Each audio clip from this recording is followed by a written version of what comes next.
Welcome to the podcast that's dedicated to making you a faster cyclist, the Ask a Cycling Coach podcast presented by Trainer Road. I'm Coach Jonathan Lee with our head coach, Chad Timmerman. Hi, everybody. Our CEO, Nate Pearson. Chad, we need to talk about the elephant in the room. Whoa. All right. He's coming in right. Okay. He's coming in hot. I have no clue what he's talking about. Jonathan, so if you're driving right now, pull over, open up YouTube. Jonathan has a wonderful beard. I don't know how you grew this thing so fast, but it came out of nowhere.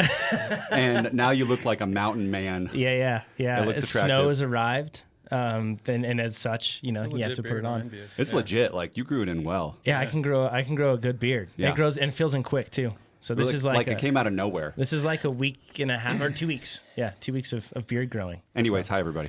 And the interesting thing about that is somehow, well, I guess... Is your beard interesting? Is there something No, believe it or not, I still don't understand how Specialized released that video where they said, like, beards didn't have an effect. Oh, yeah. I guess it makes sense if it's close to your face, right? It doesn't really matter. But I feel like if you've got some, big beard, I want to see Pete in the wind tunnel. What Pete you're saying has quite a beard. You're saying is that it didn't add any measurable amount of extra drag in their wind tunnel. Correct. Thank you, Nate. Yeah. But I'd like to see someone with, just a giant Santa Claus beard. Yeah, even like a Pete beard, right? Because Pete's expands the size of his face and even kind of maybe flares out. I don't know. Maybe though. Well, no, I don't know. Be interesting. It seems like it should. Yeah, I bet they have better things to do than just to solve our beard questions, though. So I'm sure they do, but it's interesting. First things first, some job postings, Nate, that we should probably discuss. Yep. Locally, we're still hiring the customer support team option. So if you're from the Reno, Tahoe area and you'd be interested in joining the support team, we'd love to have you. So you can apply there. trainerroad.com/jobs. And the product marketing manager, talked about this last week, that is using data to guide our marketing efforts, and then React native engineers. Still hiring them. We've been hiring them the whole time, but it's awesome. The more we have, the faster we can go. So thank you. And the more we can release that makes you faster. That's the whole point. Mm-hmm. So this is where we answer the cycling and triathlon related questions that you guys submit. And you can do that at trainerroad.com/podcast for you guys and gals, forgive me. And thank you so much for doing that. It's awesome every week to go through and read those questions. I wish we could answer them all, but we'll go through about, I think we have 9 on the list today that we're going to go through and answer. And also you can join us on YouTube. Usually it's every Thursday at 8 a.m. Pacific, but today's Wednesday because tomorrow's a holiday. We'll get into that in a bit. Casey says the beard is glorious on YouTube. There we go. Glorious. Yes. Nice. All right. It's a nice beard. Thanks, Chad. Yeah, thanks. I always compliment Chad. I feel like this is Chad's time to come in and compliment me. Yeah, so I can't well grow done. a beard. I've tried. I try all the time. I feel like it deserves its own Strava account. I don't know if it's to that point yet. We're getting there. The other thing that I wanted to say on this too is when you join us on YouTube, you can submit questions live, and then producer Tucker goes through those questions, and then we answer them at the end. So if you've listened to the podcast, I'm sure you get the gist already. But there are plenty of new people every week listening. So with that, some clarifications that we want to do this week on last week's episode. Yeah. So these are basically just realizations I make after the fact, especially when we have the live questions. There are a lot of things that come up just almost immediately after the podcast ends. So last week we had a live question regarding saddle sores only on the left side of the body. And I think our recommendations were sound, but I do think we bypassed maybe the most obvious cause. So he was having a saddle sore on only the left side of the body. I attributed it to a bike fit potential, and then we started talking about saddle sores and how to address saddle sores. But I think we should back up a step and consider the musculoskeletal system, because anytime the pelvis is out of alignment, it can be a host of some rather complex things and some rather simple things. I mean, it can be anything from a weak muscle on one side, tight muscle on the other side. Could be deep like your quadratus lumborum, could be superficial like your hip flexors or your spinal extensors. It could be an odd thing like sitting on a wallet all day long and not recognizing how that cants your pelvis a little bit. Totally. So I think you should look there first. I mean, obviously you can visit a massage therapist or a physical therapist. You can pick up any one of Kelly Starrett's books, like Desk Bound and Becoming a Supple Leopard. Those have tons of information on matters such as these. We've also had him recently on the podcast. If you didn't know, you can go through and search through the forum, look for Kelly Starrett, and then you'll be able to find it there. He's a great resource on it. I jinxed myself. We talked about this in the podcast meeting on Friday, and over the weekend I developed dual saddle sores on the same side on both sides. Same. In both the same spot on both sides. At least they're even. Yeah. Hey, there we go. Yeah. The thing that I need to do better out of all the things we recommended is immediately after I ride is to take a shower or something. Yep. I'm thinking some kind of wipe, because a lot of times you can't like I don't have time to take Sure, a like shower a- afterwards. Sometimes you don't have time. Baby Yeah. wipe. Baby wipe, yeah. And isn't there like I used to use those in stage races. yeah, baby wipes are pretty gentle, but that would probably be the best thing. I also have a question for dermatologists out there. I don't even want to get into it because I'm asking for an off-label thing, but message on the forum or on this thing. Would Claron be like daily use down there prevent saddle sores? So That's anyways, a good question. ask. If you're a dermatologist and you know that or say that's the worst thing possible, please let me know very quickly. Yeah, exactly. That's a good point. Even with stage races, sorry, but that's like, yeah. because a stage race, a lot of the time you don't have time to just jump into the shower. Absolutely not, especially if it's 2 races in the same day. Crits. Yes. Sometimes Yeah. like you're Doubling racing up for on like crits. 4 hours, right? Yeah. And you get nice and sweaty that first race. Exactly. So it's a good idea. Keep some in my car. Yeah, Like, wipes. You probably do. As a dad, My so- kids are old enough now that I don't have baby wipes in the car, but moms and dads understand this very well Yeah. because we're always carrying that sort of stuff. So, yeah. Okay, and then another live question we got way back is someone asked me to explain ketosis in 5 seconds, or maybe they gave me 3 seconds. Basically, And they just I wanted to catch described- us on fire. Yeah, you did a good job. And I described the how and not the what. So I said basically limiting your carbohydrate intake to less than 50 grams a day. Yeah. That's how. The what is ketones fuel the brain, fat fuels the muscles. Boom, 3 seconds. Hey, look at that. Probably less. Ooh. Time that one. Right? Yeah. Impressive. So I'll Cool. watch on that. Okay, so and then the other is we talked about CLA last week as one of the products or one of the beneficial nutrients in milk, conjugated linoleic acid, and I said you have to get it through, or I recommended getting it through grass-fed beef. Turns out, and I found a couple of resources to back this up, that the CLA content in grass-fed beef is only marginally higher than in grain-fed beef. So if you're a grain-fed beef eater, it's not to say you won't get your CLA. You might just get a little bit more if you go grass-fed. Man, that's like that's a minefield when you go into grass-fed, grain-fed, wheat-fed, or grain-finished. Don't even want to open that can of worms. I'm just saying Yeah. that I didn't mean to impart incorrect information. You still Sure. get CLA and grain-fed beef. Cool. And then finally, we talk about this, and this will figure into what we're talking about later today too. But anytime we get a question on adding mass, adding muscle, will this make me faster? One point I almost always seem to manage to forget is that we know protein is anabolic, right? You need protein in order to build muscle tissue. Carbohydrate, however, not anabolic, but it is anti-catabolic. And that's something important to understand, because when building muscle mass or keeping the muscle mass that you have, retaining it, is a concern. Ingesting a little bit of carbohydrate can spare that protein. It's anti-catabolic. It keeps you from utilizing the protein as a fuel source because you're giving it a more immediate, more usable fuel source. Yeah. cool. Couldn't agree more. That's it. Tomorrow is a holiday for us here in the United States. We get questions all the time on how to adjust for time off, that sort of a thing. So we've answered that in plenty of other discussions, and you can look up Ask a Cycling Coach podcast time off on the forum or even on Google, and you'll see all the different times that we've mentioned that, and you'll be able to find it.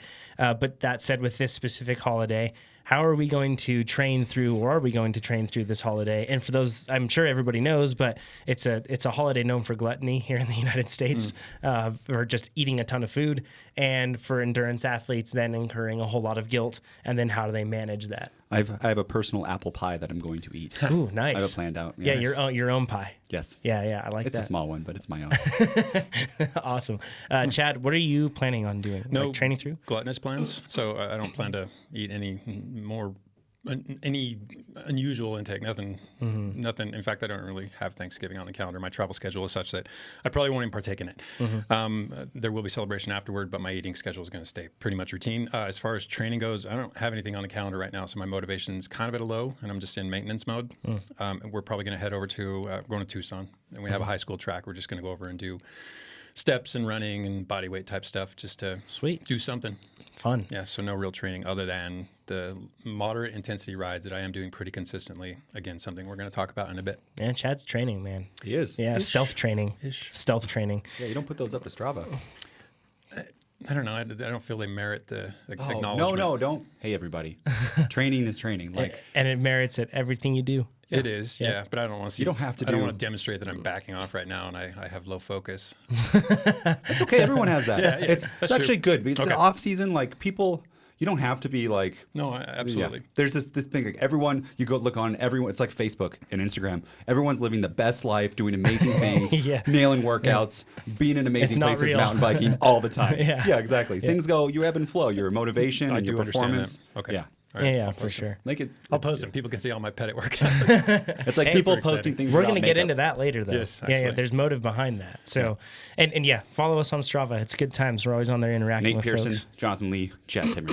That's it. Yep. So I'm headed to Boise right after this podcast. Driving up there. And it's snow on the ground. I know It's going to take you 12 hours. Oh, it's going to be really bad. 14 hours. Really bad. But anyways, and then tomorrow Thanksgiving feast, and I'm planning on training tomorrow beforehand.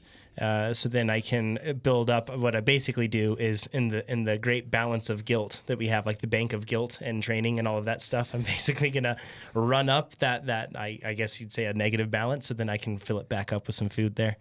I'm thinking of doing a really hard workout, but we'll see, because last night's workout was really hard for me.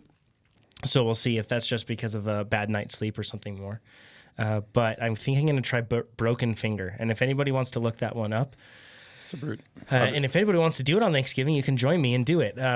You'll just be remote, and we'll all be able to kind of commiserate. It's a really hard workout. I've never finished that workout. I get to like this. I mean, I finished it, but not as prescribed. I get to the second to last interval, and I just putter out. Yeah, if a workout's going to break you, that's one of them. Yeah. I'm going to finish it one. Producer Tucker actually is showing it. If you're looking on YouTube right now, you can see that it's basically, I think that it starts off with a 2-minute interval at 112, then it goes to 2.5 minute interval at 104, and then a 3-minute interval at 92, but then it steps back up. It does that 3 times, and then you go into race start intervals, basically, where you go way over VO2, then continue. So it's really hard. But as we covered last week, you don't have to be in the fat burning zone to burn fat. So hard workouts will still burn fat thereafter. So That's true. putting that into practice. And then also the next day, though, we're going to travel like straight back. But I'm going to just do an easy spin. I've always found that if I do a hard workout and then sit in the car all day, it's a recipe for a ton of discomfort, and like a lot of extended recovery time is needed. So I'm just going to do 30 minutes, something super easy, or maybe Taku. 45. Yeah, Taku, something like Dan's. Maybe Coliseum if I have extra time. Coliseum -3 would be the one that I would do there. So Cool. keeping it easy. Nate, you? Today, after this, I put down, it's not really a surgery, I guess it's a procedure. That's where they put the balloons in my sinus things. So my doctor, pretty cool, Dr. Hudson, he owns a S-Works Roubaix. Ooh. We talked about bikes, yeah. Good doctor. And I know, right? So he was like, just don't do anything too intense the next Okay. day. So sweet spot, it's not too intense. I'm going to try it out. How far can I push It's this? below threshold. Exactly. So I'm going to do Eclipse, so that's just on my training plan, Ooh. high volume. That's going to be a tough one. Yeah, I did it yesterday. All right. It's the crazy thing is if you are consistent and you fuel, It's it not actually hard. gets easier. Oh, yeah. We'll talk Oh, about yeah. that. Yeah. It's amazing. yeah, right. right? Yeah. Imagine that. So hopefully I have like right now I have a sinus infection. So hopefully when he goes inside, he'll be like, it's gone. dig it out. Yeah. Yeah, hopefully. All right. Well, so that's how we'll be handling Thanksgiving. And for more information on time off and everything else, go to blog.trainerroad.com, forum.trainerroad.com. Forgive me. You can even ask users on the forum what they're doing, and they'll respond. They'll share different things. It's a good spot to be for that. Let's go into Eric's question. He says, my name is Eric, and I'm a raceaholic. That's how he starts it off. We're with Hi, you. Eric. It's this is a safe place. Don't worry. He says, I completed 26 road and 10 cyclocross races this year. It was a very exciting and successful year with 7 wins on the road, including an Omnium overall and 1 on cross. I owe a lot of my success to the structured training I get out of Trainer Road, as well as the race analysis videos. In fact, one of Nate's races was playing in my head as I was bridging up to the break. Kept my companions motivated, and then out-sprinted them for my first win. Oh, yeah. There we go. The demands of being a small business owner and traveling consultant, along with such a long season, has eventually worn me down, and my fitness left the building about 6 weeks ago. Something about cyclocross typically happening at the breweries doesn't help either. That is kind of funny how those two go hand in hand, huh? He says, I've decided that I should take a break before starting to work on 2020. So, first question, how long of a break do I need? Do I start over at 0 and do a base program, or can I jump into the build phase right away? I'm going to read through everything here, and then we'll just address it. He says, I have a stage race in Omnium penciled into my calendar for the first weekend of February. It's not a high priority or A goal race that I'm trying to peak for, but I also want to do well because winning is fun. And did I mention I'm a raceaholic? He says, I also feel like I need to add weight training into my December to January training. I'm good aerobically, like a 4-cylinder turbo, but I could use a little more V8 grunt so I don't have to get into the red quite as often. What would be the best Trainer Road plan for me to use to incorporate this off the bike portion of my training? Thanks for all your help, guys. So lots of questions there. First one, though, how long... pre-first, the December, January weight training, if you're going to add it in, plan on making it a year-round thing. It makes no sense at all to add it in for a brief period of time and then just neglect it and let all those benefits go away. What about December, January, increase strength, and then after that, maintain? Absolutely. Perfect. Yeah. The point That's is you recommended. Shift your focus during that time. Maybe emphasize it over things that you otherwise wouldn't during, a different phase of training, but don't neglect it entirely afterward. Yeah, that's the point, right? You don't want to just drop it off because then any 2 months sort of later, benefits you got, you're back where you were. The benefits don't just magically stick around. Yep. Yeah. I can't believe that was commonly understood for so long. I mean, I can believe it because we always believe silly things, right? That happens. But yeah, need to maintain. So on the break side of things, how long should a break be? This is also another really common question that we get. How long of an off season do I need, or how long of a break should I take? So first off, it's our stance that any break should be followed with base training, any substantial break. And what do we mean by substantial? That's relative. I mean, if you're someone who trains on a low volume plan and you're literally training 3.5 hours a week, a break for you could be a couple days. If you're someone who's carrying 20-hour a week training load and you've been doing it for the last 6 or 8 months, a break might need to be 4 weeks long. So basically, in determining how long the break should be, you'll know. You'll know when you feel ready to get back at it. The motivation will be there. Your body will feel healthy. Hopefully, you'll have worked out any kinks, postural or otherwise, that have crept into the system over the course of such a heavy, sustained training load. But you'll know. Yeah, one thing I wanted to add to that is a lot of the time, for some people, the motivation just does return. But for others, if you just take time off and you think about different things and you completely disconnect, maybe their motivation doesn't necessarily return. Because we also get the question from people, I'm taking time off, and to be honest, I'm not eager to get back into it. What's wrong with me? How can I change that? That's like what they say. Yeah. Nothing's wrong with you at all. That's normal. Yeah, maybe it wasn't enough time off. Maybe that time off wasn't really time off. Maybe you just shifted from the bike to running or hiking or something that's still a little too strenuous and hasn't allowed you to return to that point of freshness. Yeah, and I'm kind of like that squirrel dog in life at times, in the sense that, like, if I can just focus on something else and go after that, right? Yeah, and if you get caught up in other things, you might not get excited about that. So one thing that we talk about plenty of times is goal setting and going back and revisiting. If you are struggling for motivation, find something that you've always wanted to do with cycling and maybe look at that and try to set goals around that. And that sort of thing, once you have the goals in place, it can really help with getting your motivation back. Yeah.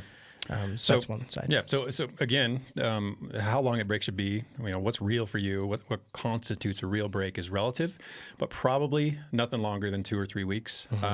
You can do 4 weeks for sure, but the concern at that point becomes training residuals. And we've talked about this a number of times, so I'm not going to cover it in any great depth. But basically, the residuals of your basic abilities last a heck of a lot longer than those of your specific abilities. But this is not the time to emphasize specificity. So we're not really concerned if those high-end forms of fitness fall off. They're easy to get back, and they're not timed properly anyway. You don't need them right now. So the real concern is your aerobic base, especially and primarily because it takes so long to build. This isn't something that you hop on a bike and 4 weeks later you've got this high level of base fitness. I mean, it can take literal years, and if you've invested a great amount of time, it doesn't take a heck of a lot of time to lose a whole lot of that investment. Sadly. So you want to stay on top of it. But the beauty of it is in order to maintain it, and this goes hand in hand with maximum strength. So if you cultivated a high level of maximum strength, high level of aerobic capacity, they're similar in the extent that you don't have to do much to touch them up. So we're talking over the course of these residuals last, according to Vladimir Isserin, in the ballpark of 30 days, plus or minus 5 days. So we're talking 25 to 35 days, and you're going to start to see a decline that's going to be pretty hard to get back on top of. So within that time period, the 2 weeks, the 3 weeks, maybe the 4 weeks that you take off, just touch it up with every 2 weeks, a workout, a strength workout, or in this case, an aerobic endurance workout. Do a 90-minute trainer ride, a 2 or 3 hour outdoor ride, but just do something that equates or aligns evenly with your level of fitness. Something that you would have done anyway in the middle of a training block. Just do one of those workouts. Every couple of weeks is all it takes. 10 to 14 days. Is it fair to say, like, if somebody was cycling like that, if they went for like a 2 to 3 hour hike, something like that? Yeah, that's the other thing. It doesn't have to be on the bike. It just has to be something that stimulates your aerobic. I mean, it's not going to be specific, but this is the time of year where you can get away with a low level of specificity. I mean, you can keep things very general. Yeah. It could be whatever. So really, like the two things on weighing how long the break should be, that's a really good guideline in the sense that, like, this is where you'll start to see diminishing returns, so or losses, I should say. I should at least say, if you want to stay off the bike even longer, if you want to remain relatively sedentary any longer, it's going to start to cost you pretty heftily. So measuring that plus your desire and eagerness to train and everything else like that, that's kind of where you're at with I that. find a 2-week gap seems to work for just about any athlete. By that point, if you're not itching to get back on the bike, I'd be surprised, but 2 weeks seems to work real well. Now, to his question about which training plan he should pick because he's going to be doing strength training, I don't think that he should necessarily look at like which plans allow for strength training necessarily, and then instead he should look at integrating strength training into his plan. Yeah, none of them are really built around a strength training program. You have to figure out where to weave that in, where to time it relative to your harder workouts, your easier workouts. Strength training pairs really well with low intensity workouts. Yeah, for your information. Absolutely. The higher intensity workouts is where you start to get countering signaling. Yeah. So when one system is telling you to develop endurance, the other system's telling you to develop strength. Those signals don't interact well. Yeah. Eric sounds almost exactly like me. I think I raced 26 times also last year. Yeah, you raced not a lot. including It's a mountain lot. bike races and small business owner and travel and all that sort of stuff. One thing I would say is with travels too, sometimes you get forced weeks off all the time. So I know I had like probably 5 forced rest weeks throughout the whole year. Right. And then I had one like just recently. That was enough. I mean, I don't need more. That's a perfect example of how it's relative. If you're already getting rest weeks and you get to the end of the season, maybe you've had several of them over the course of the last few months of training that you don't need a full 2 weeks off. And to your point, my motivation was very high. Right? Right. That's how I knew. I was like, ooh, like that last week, I was like, I am so ready to start training. Yeah. The other part is the base build specialty. You have a long season with a lot of racing. Totally. Like, get that base in, man, because you're going to be doing lots of workouts, lots of races. You're going to want to recover and just have more volume. I feel like the more volume you do, it's way easier to race more often. Yes. Than if you have, like, if you were to burn yourself out right now and build your specialty. So For sure. And you can race in that base phase and race well in the base phase. Absolutely. One thing I just want to recap then, if it's okay, Chad, on the strength training side of things, is it's not about picking the plan that's built for strength training. It's about integrating it in. And the best time to integrate it is, in most cases, is to pair it with the easier days, because if you do hard days kind of stacked up, it can be tough. But that said, you also don't want to fly in the face of a recovery day by just going crazy in the gym. Yeah. So it's common for people to shift their strength workouts to the recovery days, which means it's not a recovery day any longer. Excuse me. So when you come back, you're not going to be. That's the beginning of your downward spiral. It's not a good idea. Yep, absolutely. And it's that's also what I'm doing. Well, you also know that you tolerate a high training load. So I think you've figured out a couple of things over the last couple of seasons. I'm doing a much lower volume for weight training, like 1, 2, 3, 4, like 10 sets or something, rather than before I would go for like 2 hours and just destroy myself so I couldn't lift your arms. You can do a lot. Especially from an endurance perspective, you can do a lot in terms of strength with 20 and 30-minute workouts. Quite a lot. Yep. Yeah. 30 minutes, that's my goal. Yeah. Yeah, and we've covered this before too on plenty of episodes, but we've also put down basically what we feel like are kind of strength training recommendations in terms of benchmarks, so to speak, not the specific training plans or anything else that you would do, but benchmarks, because it is hard for a lot of us cyclists to know when to cut it off, because we're so used to doing a ton of work on the bike. So we think we just need to go hard in the gym or follow like a specific strength training program. But if you're really just looking for strength that helps you become a faster cyclist and a more healthy cyclist and healthy athlete all around, those are what we have. And you can look those up on blog.trainerroad.com as well. Brian's question. This one, I feel like hopefully this answers many questions that we get, because we get a lot of them around this. So yeah, this is going to constitute this week's deep dive, and Indeed. it's mainly because he's got 4 questions, and each of them require a fair amount of detail in the response. Absolutely. This one's from Brian. It says, thanks always for the great content on your podcast, as well as the fantastic product to help us get faster. 5 stars. It's our pleasure, Brian. We like doing it, and thanks for the rating. We appreciate that. You can leave that on iTunes. He says, I had a question about workout nutrition. While I would like to fuel well with whole foods before every workout, I find that schedule and life do not always allow that to happen. My question is, how effective are workout drinks and gels in fueling a workout, especially if pre-ride eating has not been optimal or the workout is in a fasted state? I'm not trying to lose weight or optimize fat utilization, but to fuel to optimize my workouts. So I use the 60 to 90 grams of carbs as an hour as a personal guide for my in-workout fueling strategy, taking about 30 grams as I'm warming up, then spreading throughout the remainder of the workout. I ask these following questions because I want to fuel well, but I also do not want to unnecessarily use expensive products. And thanks for your feedback. So I guess question 1, what is the difference between fueling ahead of time through whole foods and fueling on the bike for a 1 to 2 hour workout? Cool. And we'll get to that in just 1 second. Okay, sounds good. Yeah. First off, I want to say your approach already is pretty solid. So you're on a real good path. Secondly, we're going to call this question 0. You said, how effective are workout drinks and gels in fueling a workout? They're exceptionally effective. That's what they're designed to do. So there are not too many better ways to go, quite honestly. Okay, with that in mind, back to the question, fueling ahead of time with whole foods, fueling on the bike with, Sure. workout specific food or race specific food, performance food, let's say. That's a really good, sorry, can I just, hopefully to like draw more relation to this for people that are listening to this. Sometimes I have this situation where I'm out at lunch and then I think, ooh, I could order that. And that would be pretty heavy food or pretty heavy on the carbs, more energy. But then what do I do in terms of fueling on the bike? Should I just skip fueling on the bike since I have more on board coming in? Vice versa. It's a question that I think most of us wrestle with this sort of thing Frequently, all the time. Yep. There's a lot of moving parts here too. Right. So first off, my personal disclaimer is much of what what I'm about to recommend are for performance, not nutrition. So they're two different things. A lot of the times they align, some of the times they don't. So we're moving forward with simply the goal of the best performance possible during workouts, races, and events. Lumped all those together. Cool. Okay. So whether it's pre-workout nutrition or intra-workout nutrition, they have a shared objective, and it's simply sufficient glycogen in your liver and, of course, your muscles. It's really all we're after. So I talked about the gels and drinks are perfectly effective, often optimized to be exactly what he's describing he needs. So back to that question 1, the biggest difference is the healthfulness of the food. So the benefits of fueling ahead of time, also known as just eating meals, we're just talking about regular meals, is that there's a greater potential for fuller glycogen repletion. So it's a lot easier to fully stock your glycogen stores if you're eating well in advance of your event and you're incrementally nourishing them. And I'll talk about glycogen replenishment rates in a little bit. There's also a lower likelihood of GI distress. You're not cramming a bunch of food in, rather you're getting it incrementally in a normal way, the way that you're probably used to.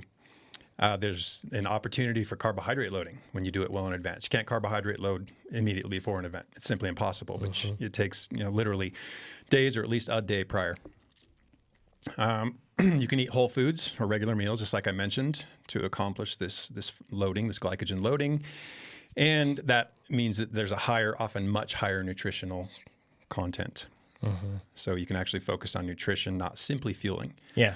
So, but when it comes to just pre-workout fueling, the necessity just prior really revolves around time constraints.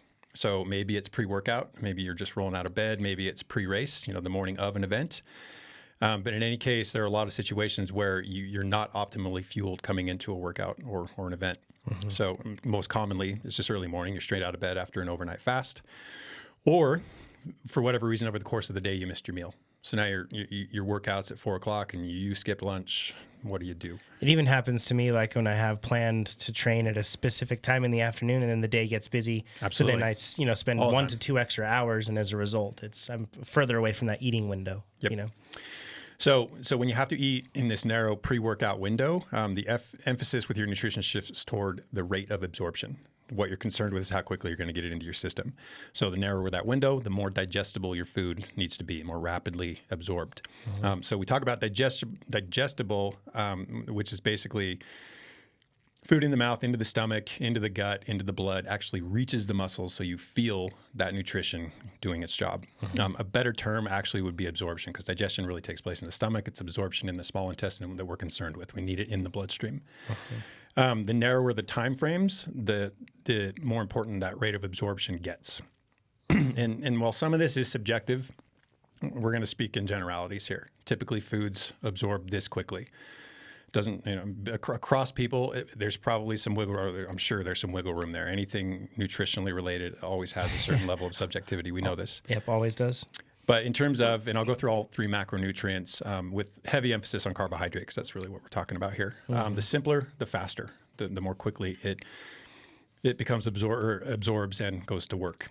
But this assumes that whatever form of carbohydrate you're taking in, it's unaccompanied pretty much. Okay, obviously you can drink water, but if you're going to pair it with fat or protein or longer chain carbohydrates, more complex carbohydrates, these rates of absorption are going to be affected. So the quickest stuff is all your monosaccharides. There's only 3 of them. It's glucose, fructose, and galactose. And fructose is just fructose is basically sugar glucose, whereas galactose is milk glucose, right? Best name ever, by the way. Pair galactose with glucose and you get lactose. Sounds like a villain. It's Galactose, it does. space sugar. That's what it is. Those are all super quick. So if you think in terms of something like glucose tablets that diabetics use, but athletes also use as well, those can take effect. You can start to feel the effects super quick, 3 to 5 minutes, and you're already starting to feel it. 10 to 15 minutes, and your blood sugar will start to stabilize. Yeah, so Stacey Sims, I saw her recommend this like a year ago on a podcast, and I bought some. You can get them at like a local drugstore or on Amazon. I have them sitting right next to me. Yep, I have them on I don't use them all the time, but I keep them on my table. And if I get into a low glycemic state, like you can feel it when they're kind of crashing. It's very evident. I pop like 3 of those. And then you're right, 5 minutes, you start to come back, and I still drink stuff, and I'm like, oh, let's get back on. And it has saved workouts. Oh, yeah. And they're so cheap. They're like $3 a bottle. Yeah. I mean, it's just 5 grams per tablet. So you pop 3 of those, you get 15 grams. That's the whole diabetic 15 and 15, right? You pop 15 grams of sugar, you wait 15 minutes. If your blood glucose hasn't stabilized, you're not feeling good, you do another 15, wait another 15 minutes. Same idea applies here. Okay, so and then we get slightly more complex with carbohydrate. We're talking about what we normally see in sports drinks. And this is dextrose, which is just wheat glucose. No, it's corn glucose. Maltodextrin, which is just multiple chains, so it's more dense glucose. And then sucrose, which is just a combination, a 1-to-1 combination of fructose and glucose. Now, 1-to-1 we're going to talk more on that in a minute.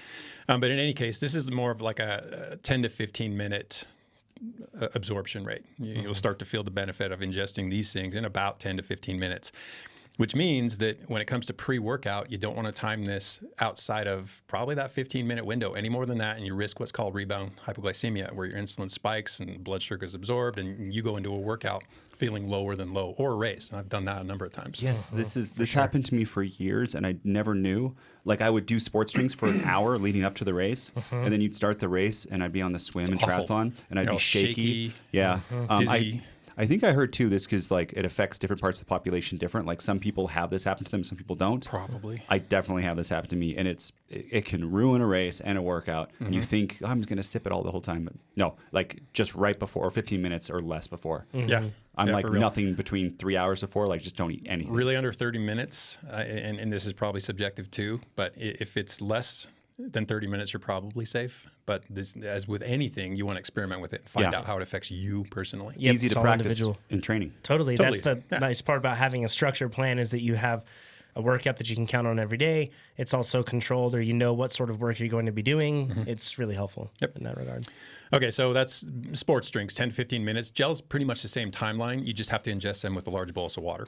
As long you can't just put a bunch of dense carbohydrate on your gut and expect not to face any consequences from that. Absorption rate will be slowed. It'll probably cause a bit of dehydration because it's going to pull water from elsewhere. So make sure you ingest it with a couple few ounces of water. So next, in terms of carbohydrate complexity, is fruits and vegetables. And people do fuel with these, and they do eat them pre-workout or pre-race. That's more on the order of 20 to 40 minutes for absorption. Depends really on the amount of fiber. It depends on a few things, but fiber is a large factor. So you think of something like watermelon that's got very little fiber in it, 20 minutes, you'll probably start to feel it, as opposed to something like an apple, which is very fibrous, probably more along the lines of 40 minutes. I mean, then, of course, you have to consider the impact of fiber, too, because fiber slows digestion. It can also affect your stool composition. So, I mean, you eat a bunch of fiber, and this is a little more important when you consider the duration of the event. 60-minute criterium versus, 8 hours, 10 hours, 12 hours on an Ironman course, 15 hours, a bit different. And I'm sure we've all seen the photo of the marathon runner who his shorts as a porta potty. It's grisly, but it tells you this is a real consideration. And there's also fructose considerations. So along the lines of fruit, the liver has to process glucose, right? And this limits the rate of absorption. Seems like that rate of absorption is pegged around 5 to 50 grams. That's a 10-fold difference, which is a big difference, which tells you it's something that's not only subjective, but it's also trainable. The more fructose you eat, the more of a particular transporter that becomes present or produced, the more you can absorb. And what's interesting about that also is that if you combine it with glucose, it ups that absorption rate. Interesting. Yeah, so this is why a little later on I'm going to talk about that glucose-fructose ratio, because there's some new findings that are absolutely very, very interesting. Some fruits contain fructose, some don't. So just don't assume because you're eating fruit that there's automatically fructose. In that it's not like 100% of it is fructose. Sorry, sucrose. Yeah, like that's before I was like, oh, it's fruit toast. So this should all be that, right? But it's not. Sometimes it's like 50%, sometimes it's less. And Chad said sometimes so fructose, I'm pretty sure is always there. It's sucrose that is in some fruits and not other fruits. So let me be clear on that. I misstated that.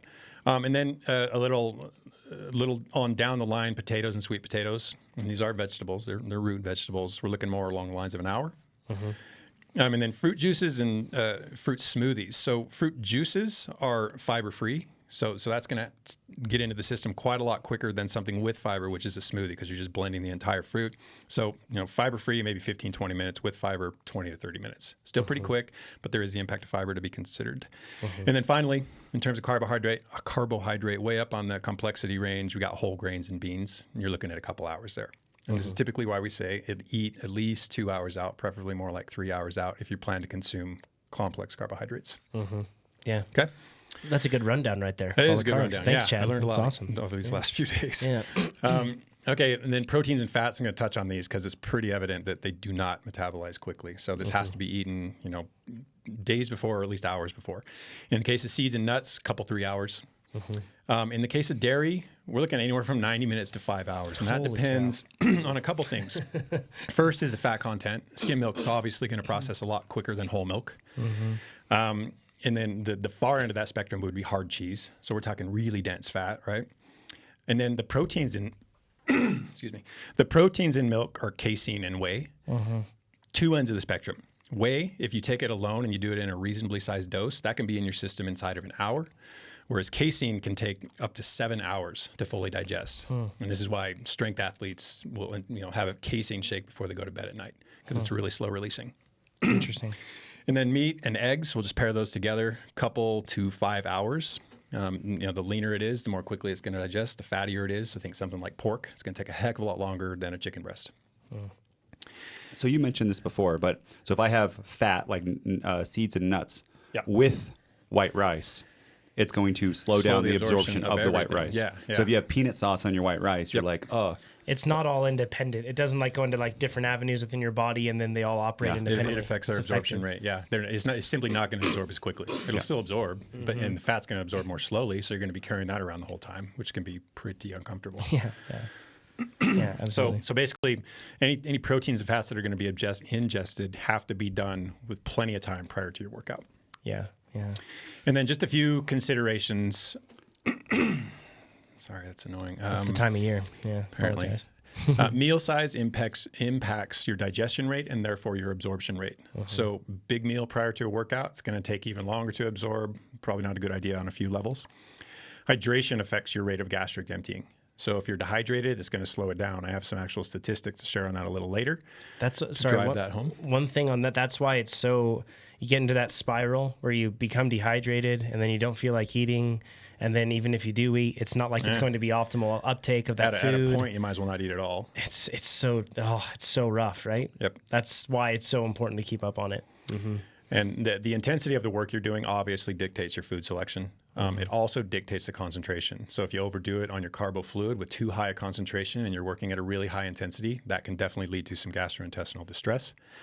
And like we've talked about a few times already, is that food combinations can alter that absorption rate. So you're not going to put peanut sauce on your rice if you want the benefit of the rice, the glycemic uptick to happen quickly. And then personal tolerance levels obviously are highly objective. So you have to practice, lots of trial and error. You have to train your gut, and you have to learn, what you can tolerate. What you can tolerate right now might be different than what you can tolerate after several months of ingesting a particular food because you're dead set on making this work. You've recognized it worked in the past. Maybe it's not working now, but once you rehabituate to this higher intake, your gut can do wondrous things. I've noticed that personally. I've completely evolved in terms of what I can eat on the bike and how much I can take in and everything else. Nate's looking at me like a proud papa right now. Yeah, and you have to note all this stuff. I mean, write it down. Start to learn. You can get really, really specific with your nutritional. I mean, Nate does a spreadsheet for his races.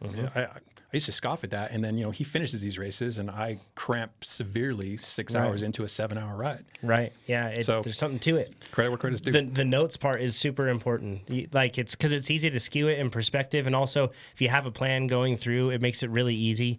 This is kind of an aside, but the psychological stress that you can have on your mind of wondering if you've eaten enough or not, because it's basically wondering if your race is going to fall apart or not. That's a lot. That absolutely affects your performance. And with longer events, those risks you just can't take. I'm not going to take credit for this. Unnecessarily. It's because I started as a triathlete. Yeah. And in triathlon culture, this is the norm. It's like talking about tire pressure or shock pressure. Yeah. Like everyone talks about it the whole time.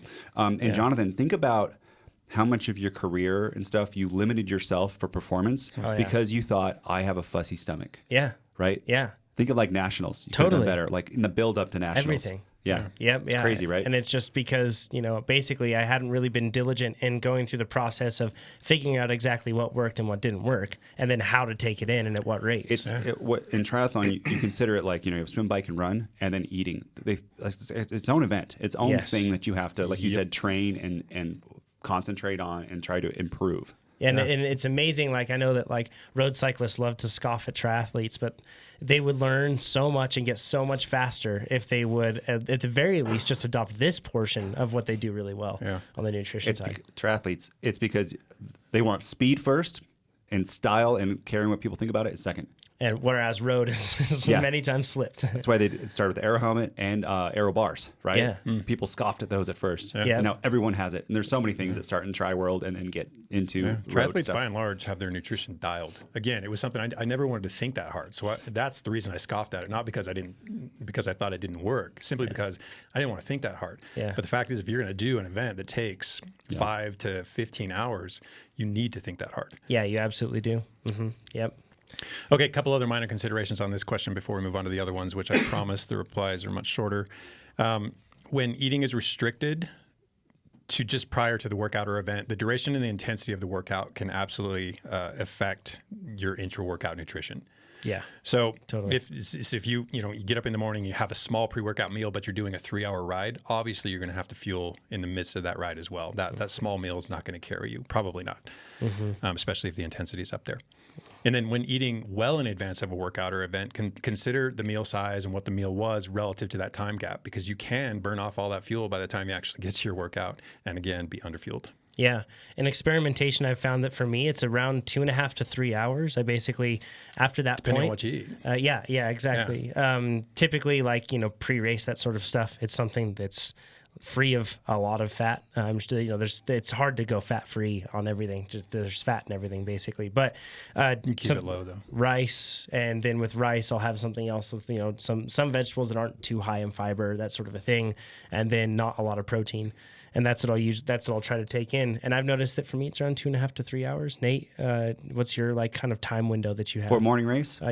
Before the race. So before the race, 3 hours and multi-meal, cream of wheat, or wheat farina. I think that's how you say it. But that's it's like processed wheat. There's no fiber in it. Yeah. It's like super easy. Big deal. I make it with water, and then I add a little bit of almond milk, and I put salt in it.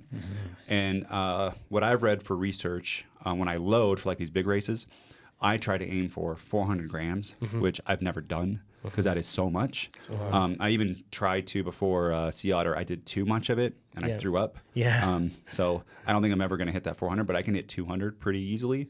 And then I might have a banana or something with it to try to get a little bit more in, or some juice.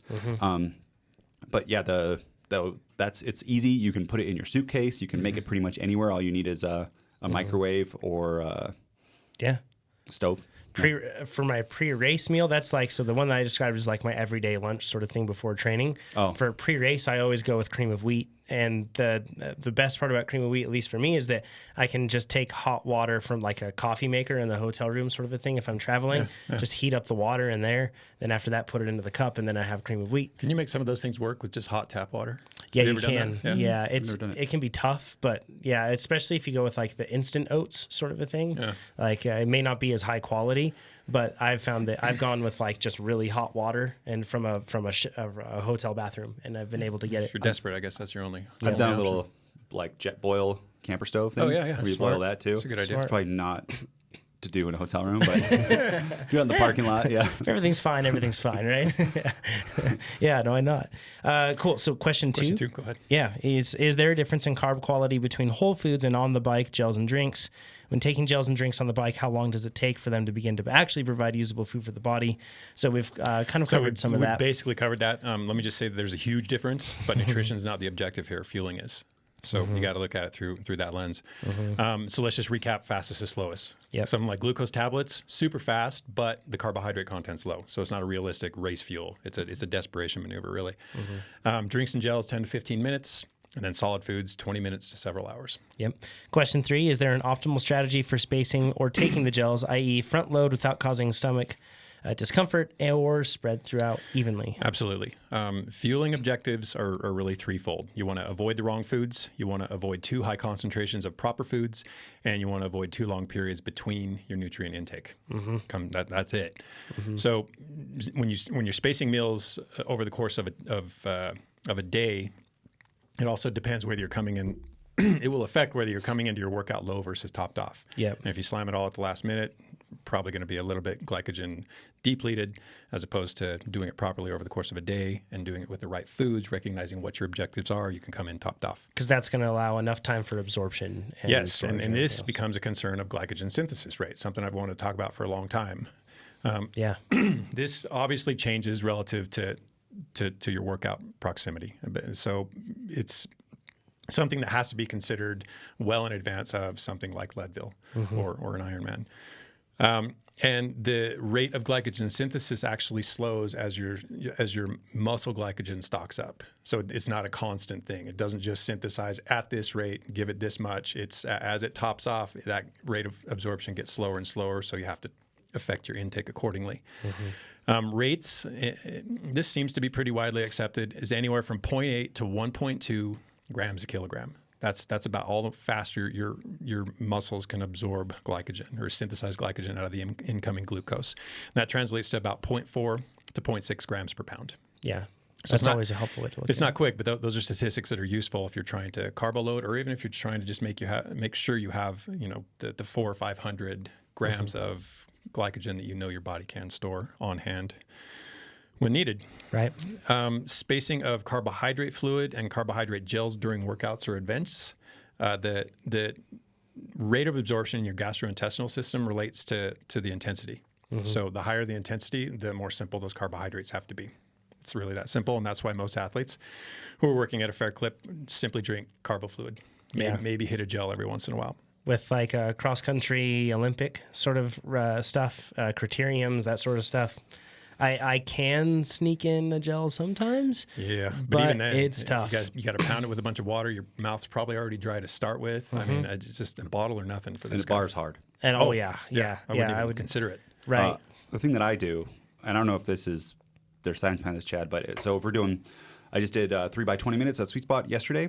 As soon as I end an interval and you have like a 5 or 7 minute rest, I down that gel within the first I reach for it exactly after the end of the interval. Sounds like a great idea. Because then I have more time to absorb it, and it's just easier on me. The competition for digestion isn't as fierce as it is when you're working really hard. Exactly. And then when you're in the middle of an interval and you do it, like you see your heart rate jack up, your breathing changes because you don't breathe for a second. And like in those hard intervals, it's hard. Yeah. The same thing for races is you do a big climb, and I know I'm going to descend for a while on especially mountain biking. If you can't descend, a lot of times when I'm descending, I can't eat because I have to have both hands on and I'm scared for my life.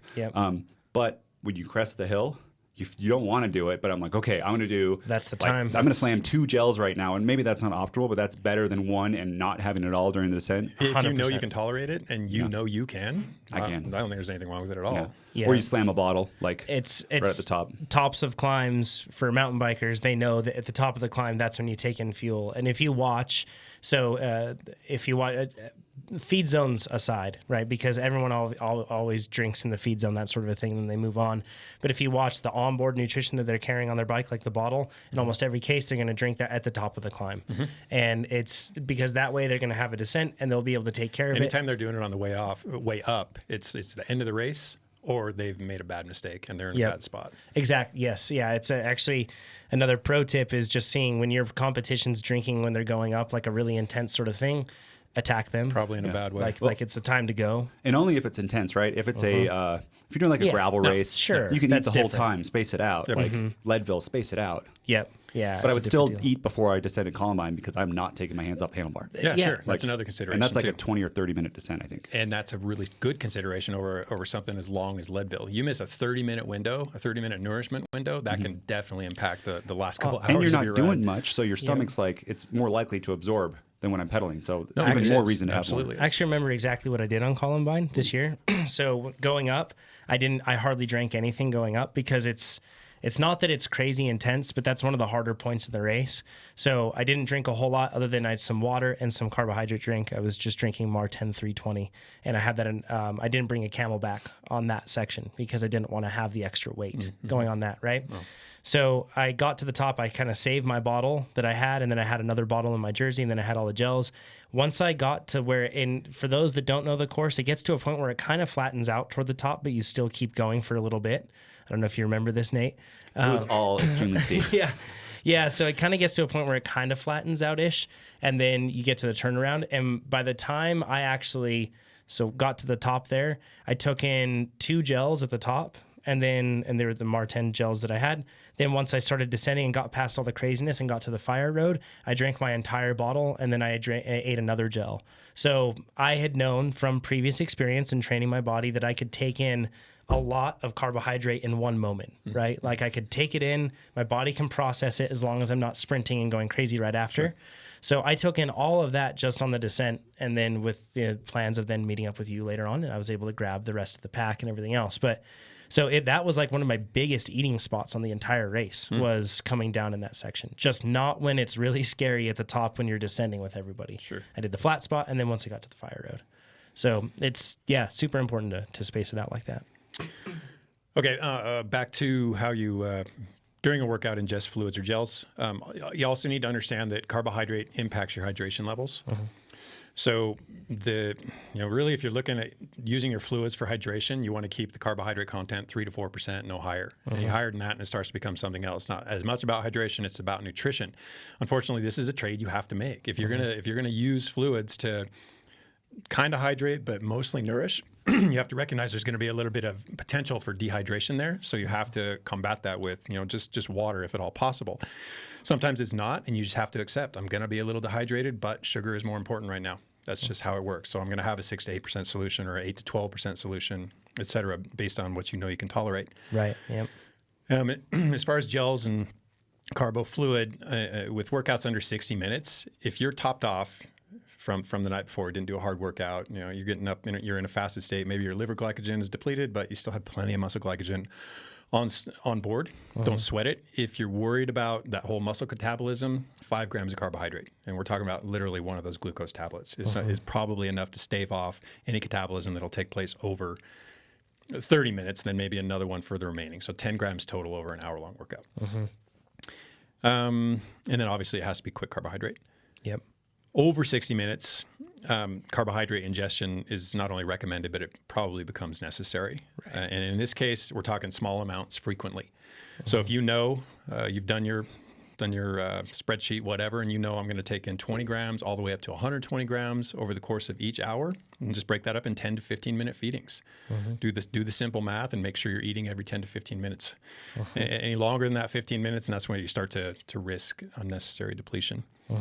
And then if you come into the workout a bit depleted, obviously you need to start this nourishment earlier. Yep, absolutely. Yep. Okay, so we've talked a number of times how the absorption rates of glucose pretty much tops off at around 60 grams an hour. This is where most athletes fall.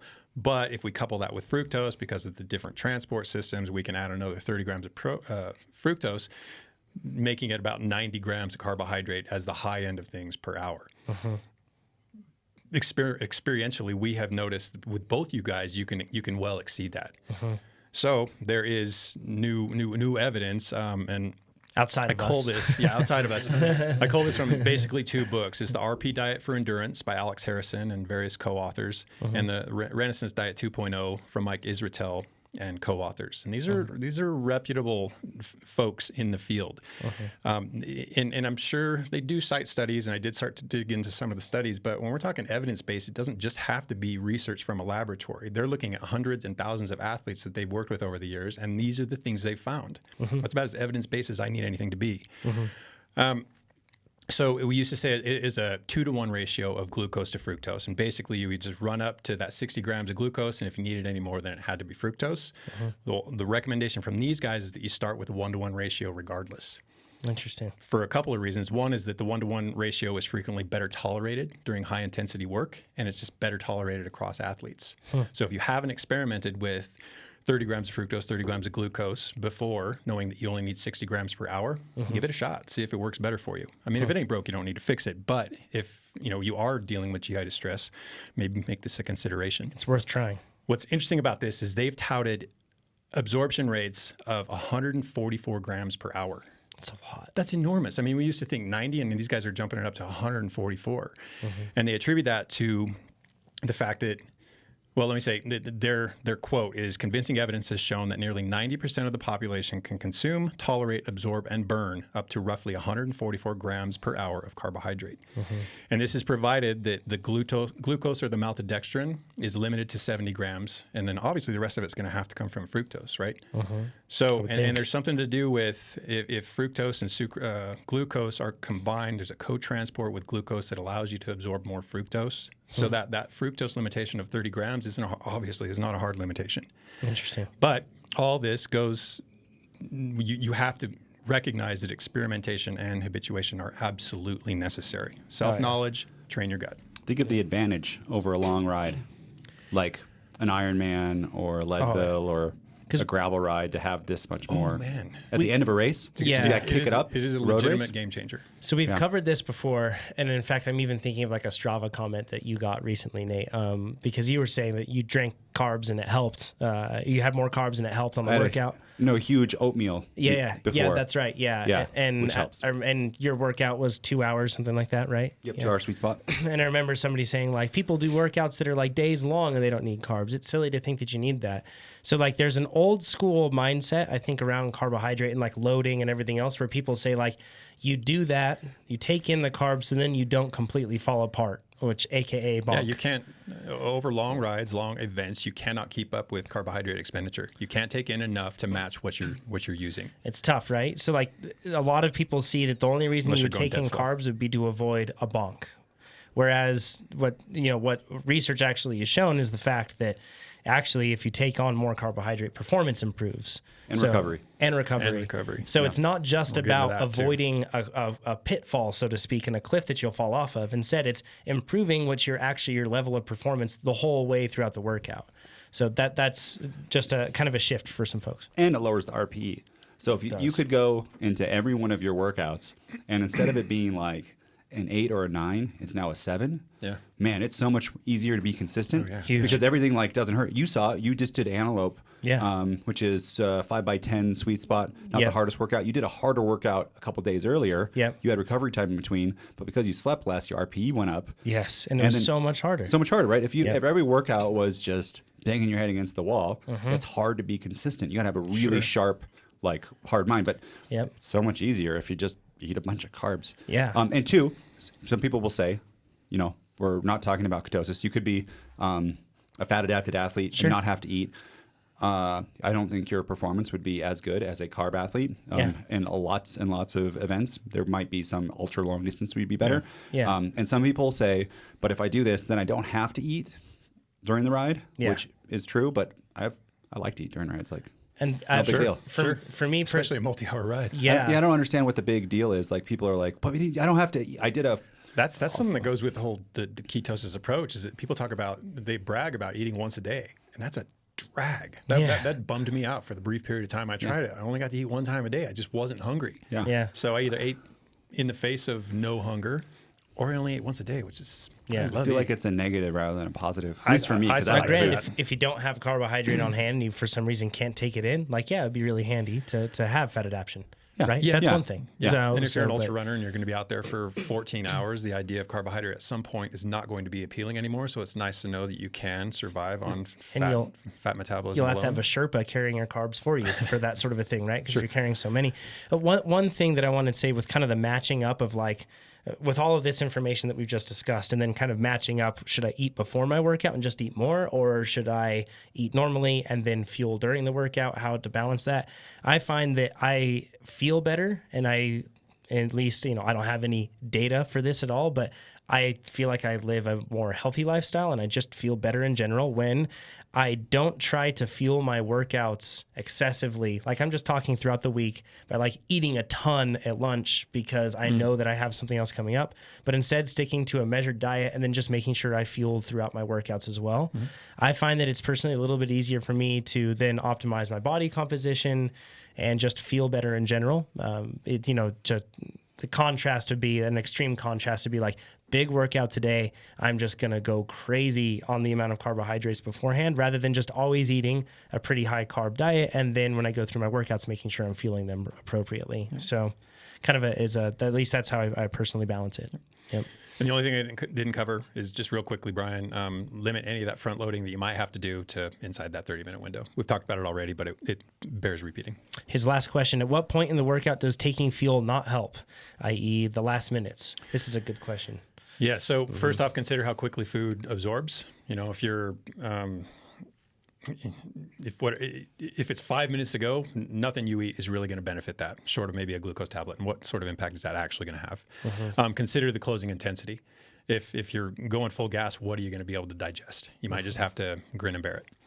And then consider the whole multi-event strategy. So if you're a triathlete, it's a lot easier to eat on the bike than it is on the run. So during the closing kilometers or miles of a triathlon, maybe you do eat. I mean, the race technically isn't over at that point, but that absolutely will benefit. Well, not absolutely, but will very probably benefit the running segment. If for no other reason, then it means you don't have to eat as much while you run. Yeah, so that's like within the workout, but then outside of it, consider facilitating your recovery. Yeah. So getting a jump start on your recovery process is especially important when it comes to multi-day events. The idea there being to stay stocked and then start your recovery nutrition as soon as possible. And then multiple events in the same day, same idea, stay stocked, but you're probably going to do it with quicker burning carbohydrates, so simpler sources. And then finally, recovery nutrition can start as soon as you feel like you can tolerate food. So if you're winding down in a workout, coming to the end of a race and you got to race again later that day, or you just want to work out the next day, as soon as you feel like you can tolerate it, go for it. Yeah, absolutely. Good recommendations. The plans a lot of times have back-to-back. So Saturday, Sunday on mid and high volume, back-to-back. Yep. That's what I dive at the end. I do a gel because I know it's like you're starting a recovery shake. You're on already the bike. feeling the next day's workout. Exactly. Yeah, exactly. No point in depleting yourself, right? In between them. You don't have to. I mean, you can get your food over the course of the day, or you can start right then. There are benefits. You could also, though, at the end, start with some whole food if you wanted to. Totally. You're going to have enough time. If it's 24 hours, if it's the same day, you're going to want to do something simple. But if it's 24 hours, you switch to a banana, save some money. Rather than just gels the whole time, because gels get and expensive. recognize you're in a highly absorptive state in terms of glycogen replenishment. That's when it's going to happen most rapidly. So if you need to get it in there quickly, that is a window to emphasize. Yeah, take it in when make hay while the sun shines, so to speak, right? Yeah. Kelsey's question says, is there any harm to moving in and out of aero frequently, say every 15 seconds during interval sessions? I'm a triathlete doing sweet spot based low volume 2, and I did Bluebell this week. And actually, producer Tucker will be able to show what that workout looks like for everybody watching on YouTube. But I'll explain it for everybody as well, so then we can go into that. And she says, I struggle with VO2 max efforts, even short ones. So it was pretty tough for me, and I really had to dig deep to meet my targets by the end. So to explain Bluebell for people, you're spending basically a minute at about 120%, then you have a minute off at 40%.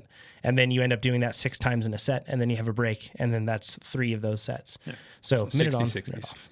Yep, yeah. So challenging for sure. That's not an easy workout. Says, for the last few intervals, I started moving in between aero and upright to help mentally break up the interval down into 10 to 15 second chunks. A few weeks ago on the podcast, you discussed how moving between sitting and standing can be problematic because of artificial power strikes. Is this also a concern for any shift in position? I tried to move gracefully between them as to not interfere with my power or cadence. It's definitely helped me get through the workout, but I'm not sure if this is, and she says in quotes, cheating or not.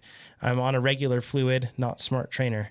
So first things first, we should probably say it's not necessarily like an artificial power spike. Not artificial. Yeah, it's right. legit. It's a real. spike. It's a spike. An tool. artificial one would be like some sort of like issue that you have with like a communication issue or something like that. Where the trainer reads something crazy or something. I think what she's talking about is getting in and out of the saddle. You'll get a spike usually of power. But getting in and out of aero, I personally have not seen like changes in power spikes in my file afterwards. Yeah. If they're there, they're probably subtle. You know, the only It's not like situations. 100 watts. Yeah. No. 510. In and out of the saddle, they're pretty big ones. As soon as Yeah. you stand, power dips, especially on an ergo. I'm talking ergo here. Yeah. And then when you sit back down, it rises for a while. Outside, it usually goes up. Yeah, But just when the you first opposite, start, yeah. Yeah. The only thing I could say with this is if your aero position is really severe, like there's like you're really stretched yeah. out for some reason. Like for example, your extensions are really long, right? And then coming back to the horns, it's like a big shift. So you almost have to like kind of like throw yourself back Yeah, up into that which- position or down. Probably not an ideal fit. Exactly. Yeah, Yeah, that would be the only thing where I could see like a spike. You have a big difference in power between TT position and like aero position and upright. Then there could be one. That's what you're saying, right? Yeah. That too, right? And at first I saw this and I thought, geez, moving in and out of aero every 10 to 15 seconds is a bit excessive. But then I realized it was a 60-60 workout structure. But because it's 60-60, that says you're doing high intensity. And does that specificity actually make sense? Are you ever going to have to exert that sort of effort in position for, minute on, minute off? So, I mean, it doesn't carry really well. You have to recognize this workout is addressing conditioning. We're not trying to set you up for anything more specific in terms of how you ride. It's unlikely that athletes are going to have to ride in aero position at 120% of threshold pretty much ever. Yeah. I mean, if you attack a Pretty climb like darn that, rare. it's probably going to cost you. I can't think of too many situations where that Prologue. would be. That's the only like Sure. like a 3-minute Yep. prologue, which would Okay, be there crazy. you go. If we're talking prologues here, then disregard. How what many I people just do said. that? Yeah, exactly. Right. And all the stage races that I do, they don't have prologues. It's like the that. Tour de France. Yeah, or exactly. something. Yeah. Some years. Yeah, exactly. So yeah, very uncommon. Very uncommon to see. So with just about any VO2 max workout, most of them anyway, the emphasis is on increasing your aerobic capacity. I mean, just making you have a bigger aerobic engine. It's not teaching you to dole out big watts in a severe position. Yeah, absolutely. If you recognize that's something you have to do, then yeah, that makes sense. But those contexts are few. And in most pacing, or I can't think of a pacing scenario where it would be suggested or advantageous for like an Ironman or anything else like a long Earth time trial to be, putting out 120% FTP. Could happen, I guess. I don't know. In the theoretical, I'm sure it's possible, but And honestly, though, I've found if my bike fit is good, I can do minute on, minute off VO2 max. That's short enough. I mean, if you want to learn how to dole out big power in your aero position, minute on, minute off efforts, 30-30s are a great place to start. I do it when I pass Chad in time trials, just so he knows. Like I slow down to 80%, and then when I pass him, 120, and he just gives up. Just That a is big flex, That is right? a viable Exactly, tactic. yeah. No, that gets in people's heads. Sure. They see you sail by way faster than you're going in aero, looking, ostensibly relaxed. Yeah, you're just like, never mind. I'm Did just this gonna the whole time. I'm just gonna sit up right now, right? When Pro we see tip that. too, in triathlon running races, if you can like sneak up on somebody and stay like 10 feet back when you're about to pass them, and you're going for like you're competing against this person, give yourself like 30 seconds and then pass them strong. They won't come back. Oh, yeah. But if you pass them at just like a couple seconds per minute mile faster, they will just You've they got will a- cling you've got on a to you. companion. You've got a clinger. That's a carrot. Yep. You don't want to give your competition a carrot. Oh yeah. And you just got to make sure they don't see you. If Yeah. they do see you, start making that pass No, I did hard. that very thing when I raced duathlons. Yeah. And it's very effective. It's totally. A race I watched this week was the Nova Mesto World Cup that happened with when Nino. Oh, you rewatched it? Yeah. It was spoiler alert for anybody. This happened a long time ago, so don't yell at me for spoilers. This happened literally in the spring of this year. But when Vanderpool went away from Nino, I feel like the way he went away from him looked so like he was just fresh and ready to go. He was also faster, but I can't help but feel like that also really affected the way that Nino reacted to it, which Nino basically kind of tried then just sat up because Vanderpool still looked good while he had him in And sight. when does that happen to Nino Sugar? It's not something he's used to encountering. For the first time in his life. He's like, how did this happen? Yeah. He's not on an e-bike? Like, yeah, pretty crazy. So That's a good thing, man. oh yeah. There's a lot to that. Happens to me a lot. Oh yeah, because we basically Jonathan, oh yeah. we reckon. I mean, it happens to me as well, right? Because when we recognize that a gap is developing, we want to look up and see that person is working so much harder and suffering so much more than me, and they're going to pay the price for that. Well, if you're on the verge of quitting anyway, and something like that happens, that just says, "Yup, yeah. now's the time." If you're going to pull the plug, now's the time. So there's absolutely something to be said for learning to do these workouts in arrow position. If you are going to be, you want to train in your arrow position and then you have these workouts coming up in your training plan, you're doing them. It's absolutely, I think it's a great approach what she's doing in spending some time in arrow position. And even if it's 5 seconds in the beginning and then you sit up for the rest of it, something like that, the point is to incrementally spend more time in arrow position at whatever intensity Kelsey mentioned it is. that it made the interval pass more quickly or made it more tolerable. Oh, yeah. And for that reason alone, I'd consider doing it. Yep. Yeah, and then just step it up, right? If it's 5 seconds today, then maybe the next time you do the workout or a workout similar to that, maybe you can stretch it to 10 and that sort of a thing. Because that's how you do it even with sub-threshold efforts, right? When you're talking about getting used to an arrow position. For those, maybe you've ridden an arrow for so long you don't remember, but it's really hard for people when they first get into trying out an arrow position. Arrow adaptation is an adaptive process like anything else. It has to be done incrementally and consistently. Yep, and it takes time to get used to it at different intensities. Yep. What you're saying is don't do is stay in the arrow position the whole time, lower the intensity, or take back pedals. Not with a workout like this. Much better Not to with most workouts. sit up during this interval than to be in arrow position Yep, and do the exactly. power. You Yep. got it. Yeah, absolutely. So yeah, goal from here, increase it when you can, right? Soren's question. It says, hi, you guys. I'm fairly new to trainer road training, but have listened to your podcast for some time now. I enjoy it a lot. Both how you guys interact and all the knowledge I get totally for free. Keep up the amazing work. Once again, it's our pleasure, Soren, and thanks for listening. He says, I got to isolated leg drills yesterday in my first Goddard workout. It was a very interesting experience. That's one of our workouts there. And he says both finding out how hard it is to have good form with only one foot clipped in, and because I noticed that it seems like my right leg is not engaging or working properly. And he says engaging in quotes there. I'm kind of shocked. How come I haven't noticed this before? The only sign I have gotten is my wife noticing that my left quad is noticeably bigger than my right quad. Do you have an explanation on what can be the cause and what I can do to correct this? I did as the drill suggested and focused on my weaker leg, but I have a feeling that I need to do more to tackle this. A little more info into this issue is that I was able to do some work with only my right foot clipped in, but I felt very weak and challenged. With my left leg, I had much better form and felt strong as normal. Hope the topic could be of relevance to others. I'm aware that my specific issue can't be diagnosed on the podcast, but there might be others with the same problem who haven't noticed it yet, like me. Basically, Soren, you just outlined exactly what we do when we run through a question to see if it's good or not for the podcast. So yeah, absolutely. He says, so info on how to diagnose the problem, who to work with, and maybe some drills would be of interest.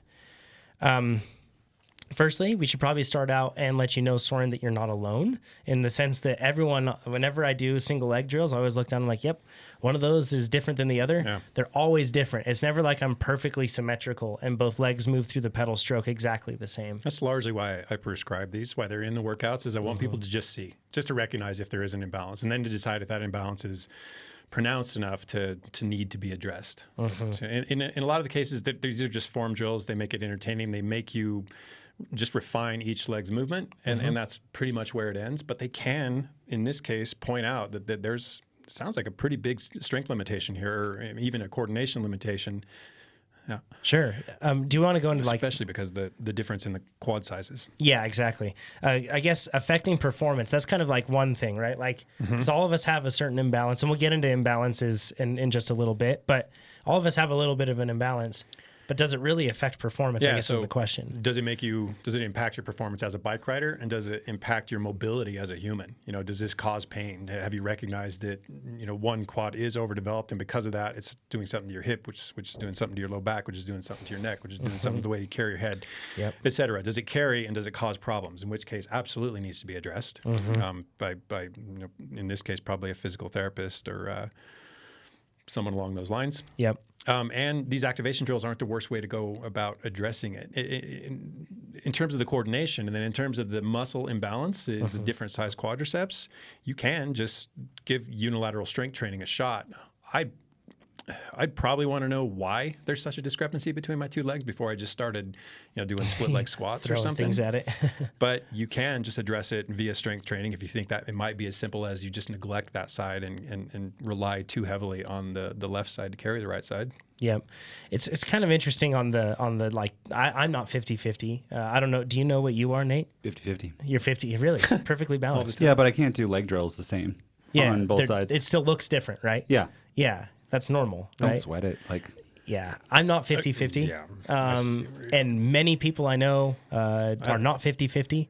And it's not something that like even when I had my knee injury and everything else, if I had kind of chased that rather than just chasing being a healthy person, because that's what I needed to do, I feel like if I was chasing that number and using that as a benchmark to see if I was back to normal yet, would have been actually detrimental, because I feel I would have probably put unnecessary focus on one thing or another. Instead, I just focused on making sure that I was a mobile and healthy person. Yeah, I just don't know what the and I let it performance sit what it impact was. of having a perfect 50-50 split is ever going to be. Yeah, exactly. no one knows. Yeah, no one does. That's the thing. It's really tricky. There's high-level pros that aren't 50-50 or best in the nation. Yeah, totally. I feel like it's like a metric that we do have, but should we have it? Yeah. We don't show it on purpose. We get requested to show it a lot. Yeah. People get obsessed over it. Yes. They're like 49-50, and you just concentrate the whole workout. Like, let me get this 1% higher. Yeah. Just focus on putting out more power. Yeah. Like, there's so many other things to do. And unless there's a study showing later that like they can take people who are like 48, 52, and over time going 50-50, And then somehow there's a raises performance improvement. FTP. Yeah, show us those studies, and then we can start worrying about this. Exactly. Yeah. Then we would. Yeah. If Oh, there's 100%. we put that in the product. We'd add it because it makes you faster. Yes. We're all about that. So, thanks, Jonathan. Yeah. But right, I mean, there's, I don't know. And people are probably going to give me It's a flack touchy for this, subject. but yeah, yeah. Yeah. Also, a lot of mine drifts and mine changes throughout like longer rides. In fact, like swap sides. sure. Yeah. Like at Leadville, for example, I was looking at it, and I think that I started out at like 46, or no, my 48-52. And then I ended up shifting, and it ended up flip-flopping, and then it ended up coming back. I'm not talking about like specific moments, but like trends over the ride. And my legs were fine. Like it wasn't like, I had any sort of like legs going crazy, one kind of hatcheting all over the place. And it's also worth saying that even though I don't think that it's like, beneficial or a good thing to have, I see a lot of people like, there's an old guy I think of that rides in this region. He's been riding forever, and his knees just are like hatcheting inward and outward. Like it looks really bad, but he's been doing it for years and he's okay. So, it happens to work for him. So once again, don't panic because you're not perfect 50-50, and don't panic because your legs look different in single leg drills. The point is that you're just making sure that you're, not missing out too much on one side or the other. If you have a dead spot in the pedal drills, for example, and you notice that there's a big dead spot, that's where you might want to look at trying to be more smooth on that side. And that's where the pedaling drills really help. Another thing that someone will say is, well, let's say I came back from a leg injury, and there's a big discrepancy. Chad, in that, we're like, someone breaks a leg or something and doesn't use that leg for a long time, would you recommend, rather than chasing 50-50 in the workout, doing unilateral strength work instead to get that more in line? Yeah, absolutely. And I think any physiotherapist would as well. Yeah. Oh, yeah. That's a perfect instance where you'd want to address unilateral leg strength. Yeah. Yep. I don't want to share names because I don't want to get anybody, up in or have like a pitchfork mob coming after them. But very highly known physiotherapists that I've spoken to have said that they have told their athletes to entirely disregard whatever numbers they have in terms of balance, and instead just focus on being a functional, healthy person and then getting faster on the bike, kind of like separating the two, rather than worrying about it. Because, man, otherwise, like, you'll obsess over it, and then you'll constantly be, and a good friend of mine, I remember he got his first dual-sided power meter, and then he just was panicked and focusing on it. And then he ended up getting to a point where he was like, now my knee hurts. It's like, so. This reminds me of I'm instigating mobs right now. Is spin scan back in the day with CompuTrainer? Oh, yes. Because you could do it. Yeah. And I remember somebody telling me like the best riders go 100% like equal spin scan. And I still hear that from longtime riders. Like you're not efficient unless you're a perfect circle and putting out the same amount of power. Well, the best riders in the world actually don't ride that way. Right. It's true. So it's not actually something you need to train for. Or need to even address. Like, Totally. We could also put that in the product, but we don't because it's not it's not something we think you should chase. Is like a perfect spin. Yeah. Exactly. Yeah. Nate says, I just feel like, look at YouTube the comments right forum's now. catching on fire right now, actually. Yeah. Nate says, longtime listener, and I'll be starting Trainer Road in January. And he says, off season and travel until then. 5 stars. We'll be happy to have you on in January, Nate. He says, this question is for Chad. When you are completing your, he says in quotes, reading sessions? What he's talking about is the training that you've been doing while reading. He says, how are you reading and what is your setup? Do you have a book, a tablet, a computer? He says, what are you setting your book or tablet or computer on and how do you hold it while reading? I'm a physiologist myself, and I'm looking to squeeze any reading and training in that I can during my day. I currently listen to language learning apps while on trainer, low-intensity rides, and have seen tremendous improvement in my foreign language during these sessions compared to standalone language sessions. And he says, P.S. I work at Marquette University, and we offer muscle biopsies. We're going, Nate. That's it. Nate at trainerroad.com. Email me. We'll see you there. Yep. That'll be cool. We'll actually get it done. We are actually looking at this. It's not too far from Intelligentsia Cup, so we could go and we could get muscle biopsies, then race, and we could just do that the whole time. Definitely do that. Yeah, Well, we do it after the race, probably. Not before. No, it's just a biopsy. It doesn't Just hurt. after right in the every middle, day. right in the middle. Yeah. I'll Every prove day. you wrong. I'll do it before. I'll do it during. He'll come up during next to me. He's just fired up, right? Yeah. Okay. So I picture Chad sitting on his bike reading newspaper. I like Oh, big, yeah. heavy textbooks. Yeah. And I just do some curls the whole time. he's like licking the finger and turning the page, right? Yeah. What do you do, Chad? Exactly. Okay, so I gave a couple photos to Tucker to help illustrate this. Basically, in my little workout room, there's a ledge. The room just has a ledge next to me, so I just set my laptop on that. I do have a Wahoo stand. Sometimes I switch my bike and I use the Wahoo stand, so that's cool too. And then, of course, I have an iPhone. Well, not of course, but I use my iPhone for my workouts, and it's on a Garmin mount. And then I have a big old 48 diagonal TV in front of me and a Sonos sound system. So I'm pretty kitted out. I've been doing this a long time. I'm very particular about, my training environment. Yeah. And then, so on that big screen TV, it's basically a 50-50 or maybe like a 50, 48%, 2% division. The 50% is the book I'm reading. Basically. Is the book I'm reading on Kindle for Mac. Yep. So, and then the other half of the screen is probably a muted bike race. Let's be honest. Bike races don't require much attention most of the time. A road race, it's very boring. Watching short track Matthew is one Vanderpool thing. right off the front of a race, pretty boring. I mean, the race per second is entertaining. The women's race is awesome, but that's typically muted. I can't read and compete. Oh yeah. Mentally with that. And then I have reading music. So I actually put a playlist of what I've been listening to probably, the last year. It's all solo piano. Julian Marshall, Rosebud, Jean-Michel Blas. Either way, these are, if you're interested in this, go onto Spotify. It's called Coach Chad's Reading Music. There we are. And it's no vocals.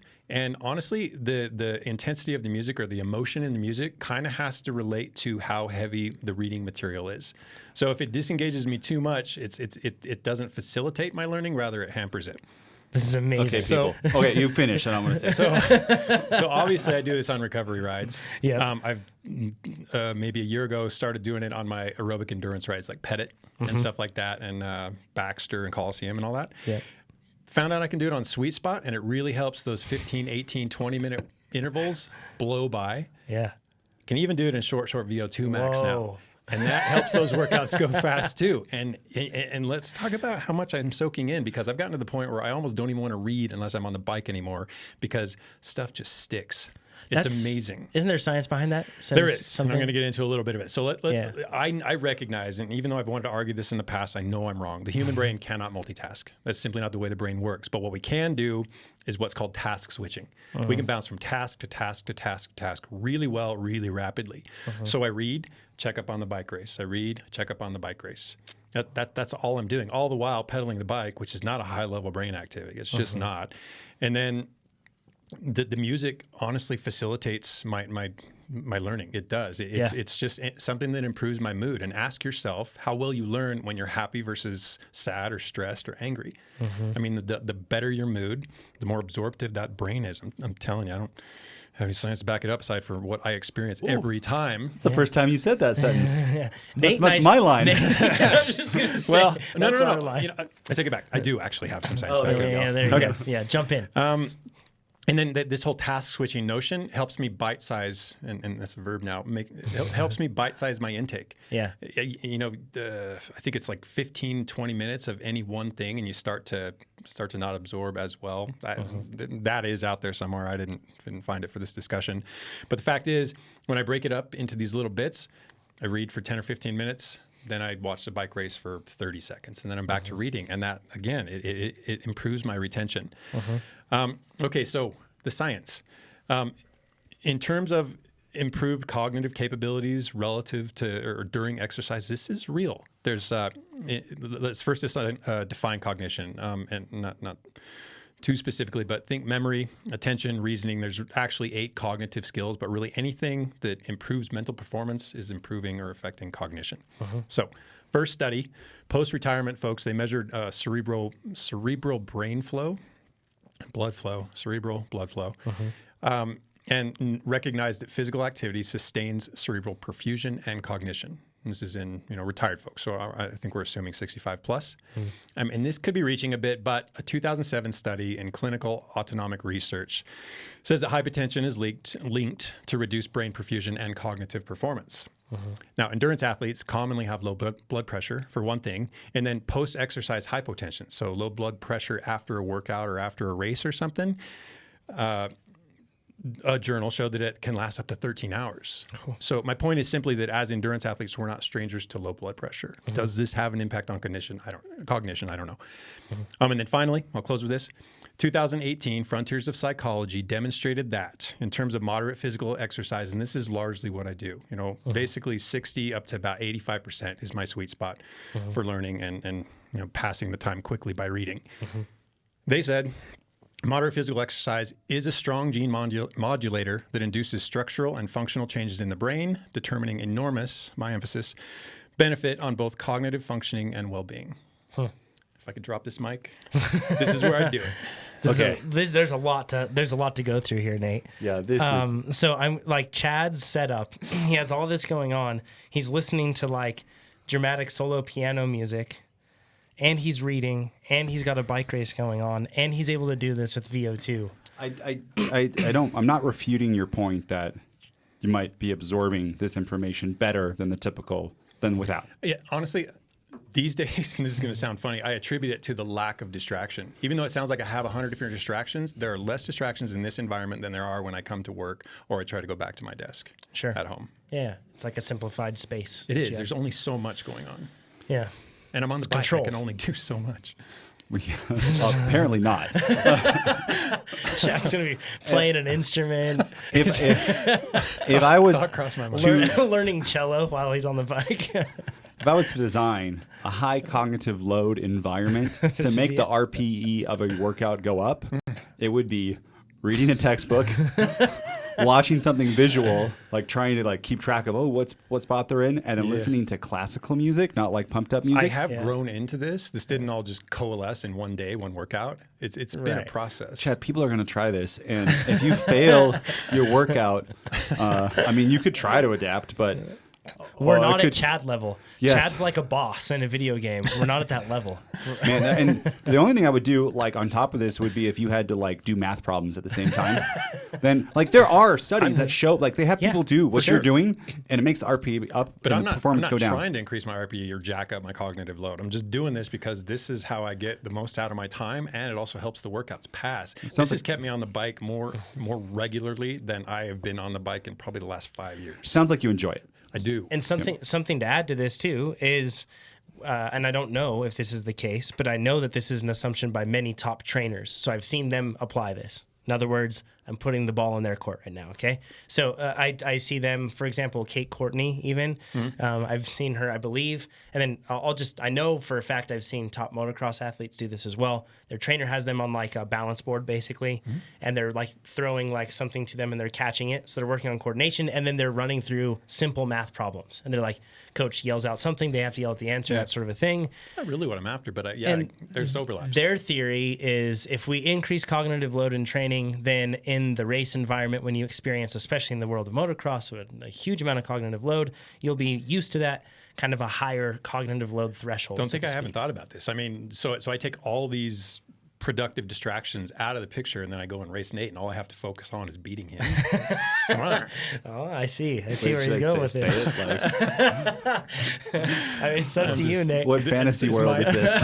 It's my turn to poke the bear.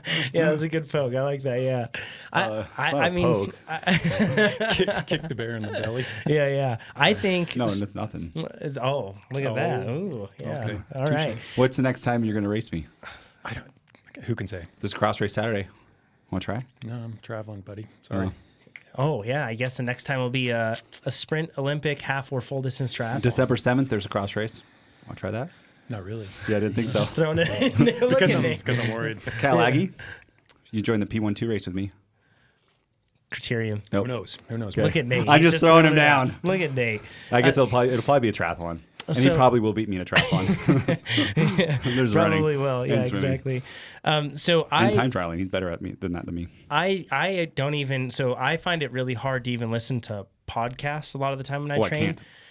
If it's so if it's like below sweet spot, that's kind of, and this is a bad word to use here, but threshold for that, so to speak. Like that's the turning point. Mm-hmm. Or basically, if I get into sweet spot training, used it's to be harder for for me me too. to have spoken word, Yeah. or to be like reading something like that. Yep. Um, Same here. This has been the magic blend. I used to not even be able to watch movies past 85% because I just Yep. couldn't process it. Yeah. Yep. Then once we get up into like sweet spot sort of stuff, that's when I start to just focus on music. I can still have a bike race going, but I'm not focusing on the bike race at that point. I kind of have that in the background. And once it's VO2 and that sort of stuff, it's just really upbeat music. And I'm just kind of, I'm not staring at anything. I don't know what's happening with my eyes, actually. That's a great question. But that's the cool part. I love being able to like decide what my entertainment is. And I can just bring it in to help with different levels. And to your point, Chad, it could be, it's kind of interesting to think of maybe with the lower intensity stuff, maybe that I know I can complete and it's not going to compromise the quality of the workout, that sort of a thing. It's interesting to think about bringing in more cognitive load and then maybe raising the threshold with that. But then once I get into like important workouts, I don't want to interrupt that, right? Like I don't want to sacrifice the quality of my workout.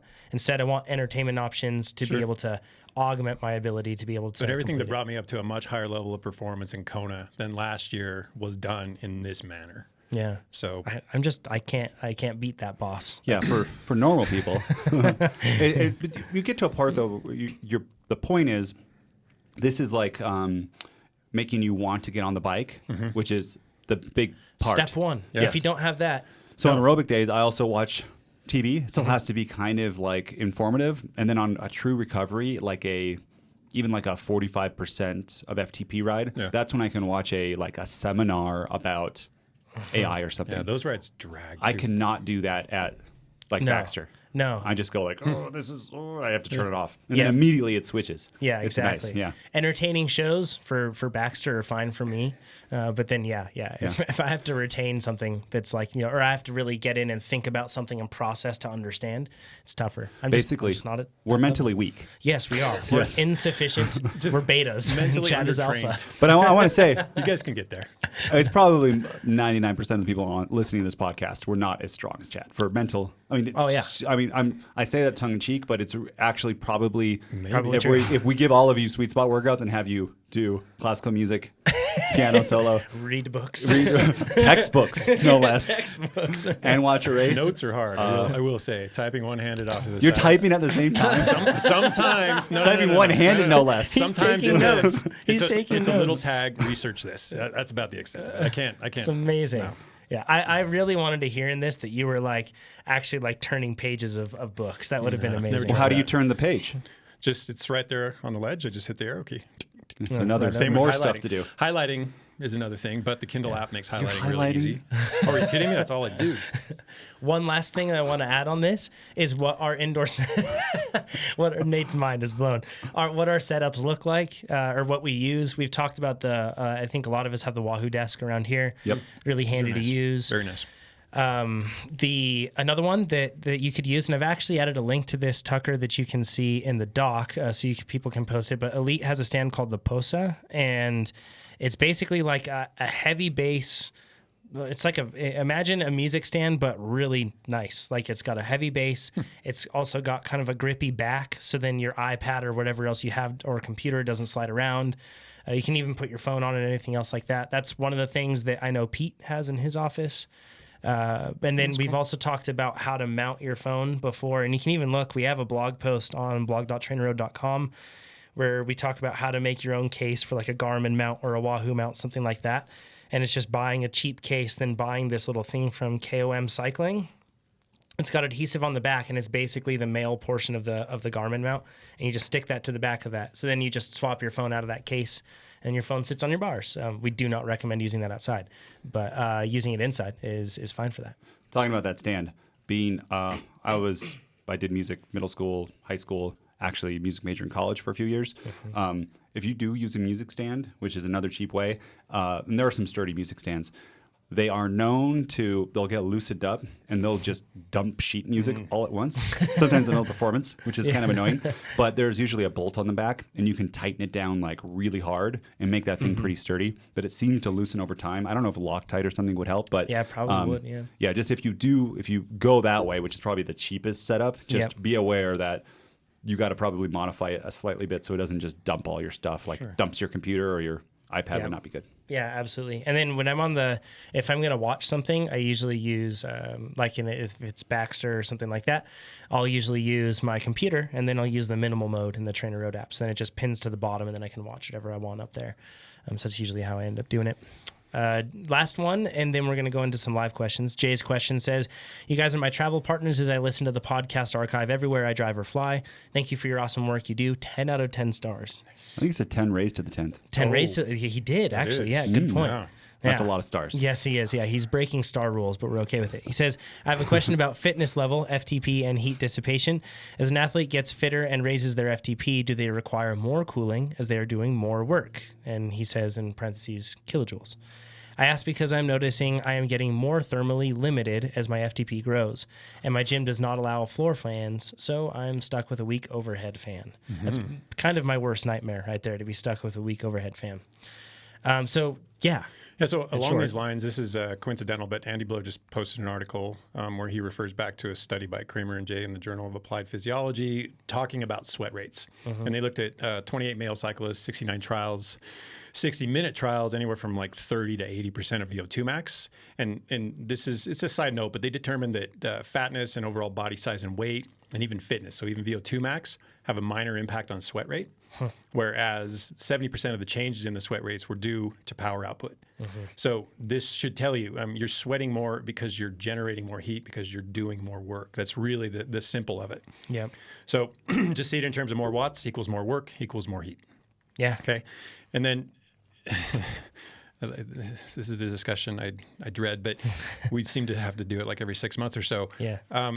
So like I just said, you're generating heat. So power is measured in watts. Watts are basically joules per second. That's just a measure of mechanical energy over time. So energy is what we're talking about. And there's really only two transfer routes for energy. So we're looking at heat or we're looking at work. And as humans, lack of efficiency dictates that about 3/4 of the heat we generate during muscle contraction is dissipated. So we give it off as heat. The other quarter of the energy is used for mechanical work, so it actually powers the bike. So we're looking at optimistically about 25% level of efficiency. It's probably closer to 22. This brings us back around to the calorie calculation that we seem to need to describe every once in a while. So a calorie is about 4 joules. And if we know that about 3/4 of that goes to heat and 1/4 of it goes to work, then up into the thousands, kilojoules to kilocalories means that we divide by 4. We can use this measure of energy to actually get how many calories, or a real close approximation of how many calories we burn. But the point of this is simply you're doing more work. You're making more heat. It requires a higher level of cooling as performance goes up. The crazy thing to think about it is take your FTP, and if you were 100% efficient, multiply it by 4. Right? Like 300 watts, and you now do 1,200 watts. That'd be amazing. 200-pound person with a 200 FTP could be pedaling along at 800 watts. It's amazing. Isn't that amazing? if we weren't so inefficient. Oh, it's so cool to think about that. Okay, so some less complicated. 1,200 watts. You'd win a lot of races. It'd be great. Well, This everyone is- would be really good. So These are more along the lines of recommendations in terms of what Jay can do now. So other considerations, less complicated but equally as important, are different work durations and different intensities greatly affect heat load. So you can be doing an aerobic endurance ride at 60% of threshold, just flip your fan off. I mean, be 15, 20 minutes into it, flip your fan off for a few minutes, see how quickly that heat accumulates. It doesn't require high intensity at all. It doesn't even require a high room or a highly humid room. Yep. It makes it really difficult to offload that heat when you turn that fan off. And then think of something along the lines of sweet spot. The longer the durations get, the higher the heat load goes. I mean, there's a big difference between doing 2 or 22-minute repeats or 2 20-minute repeats. Yeah. Your heat load just ramps up. Heart rate has to keep up with it. Hydration and all those things elevate along with it. And then VO2 max work. So the not the highest end of things, but a very high end of things. Short versus 2 or 3 or even 4-minute repeats. You work for 30 seconds or a minute, and then you get to dissipate heat over whatever that recovery value is, and then get up to it again. These are ways that you can deal with this heat load in manners that still allow you to train really effectively, but not ramp that heat load up if you find that the heat dissipation is becoming an issue, a performance limiting issue for you during training. And just to add a clarifying perspective to this, Chad's objective as a coach is to have you operate at a specific intensity for a specific amount of time, and that's what brings about one of the things that can bring about adaptations. Yeah, I want to maximize the quality of the workout. So if that means figuring out how to funnel off some of this heat load, then I'm absolutely gonna do that. Yep, exactly. Yeah. And so ambient temperature is obviously a concern because that will affect the convection rate, and then relative humidity is going to affect your evaporative rate. So both those things are good if you want to do heat training or humidity training, but obviously you want to mitigate those things if you're trying to maximize your workout and not doing any form of heat acclimation. Yeah. And then when it comes to hydration, this is hugely important in terms of offloading heat because so I'm going to skip around a little bit, but we often hear that at about a 2% level of dehydration, performance suffers, but we never hear what they mean by performance. So specifically what we're talking about is cardiac output. Yeah. So how much blood your heart can push when it's becoming increasingly dehydrated. Thermoregulation becomes a tall order when there's less and less fluid in the system, and then it also affects your muscular output, so your ability to create force. Yep. And the one study, and this is really all we need to touch on in this case, is 2017 by GSSI, which is the Gatorade Sports Science Institute, noted that with regards to gastric emptying, so think back to our earlier discussion where gastric emptying is a big deal because that tells us how quickly we can get food to our muscles. Right. 2% dehydration reduces the rate of gastric emptying in about 50% of athletes. You up that to 3%, and you're looking at 80% of athletes have slower gastric emptying. Go up to 4%, you might as well not bother eating because it's not going to work at such a slow rate. It's probably just going to lead to gastrointestinal distress. Right. So yeah, you get too dehydrated, don't even bother. Well, yeah, if you're too far gone, hydration absolutely becomes a concern. Right. So going back to Jay's kind of original question, yeah, as you are capable of doing more work, you are going to be producing more heat.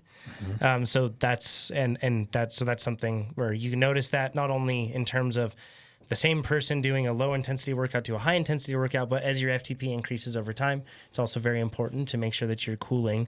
And as you cool more, your FTP will raise more, that sort of a thing, because you're going to be enabling yourself to do more work, and then thusly it all helps. Yeah, and certain things, your ability to cool increases with your ability to do work too. So there's a distinct correlation there. We've talked about a good fan, and I'm saying that in quotes here, like what a good fan is.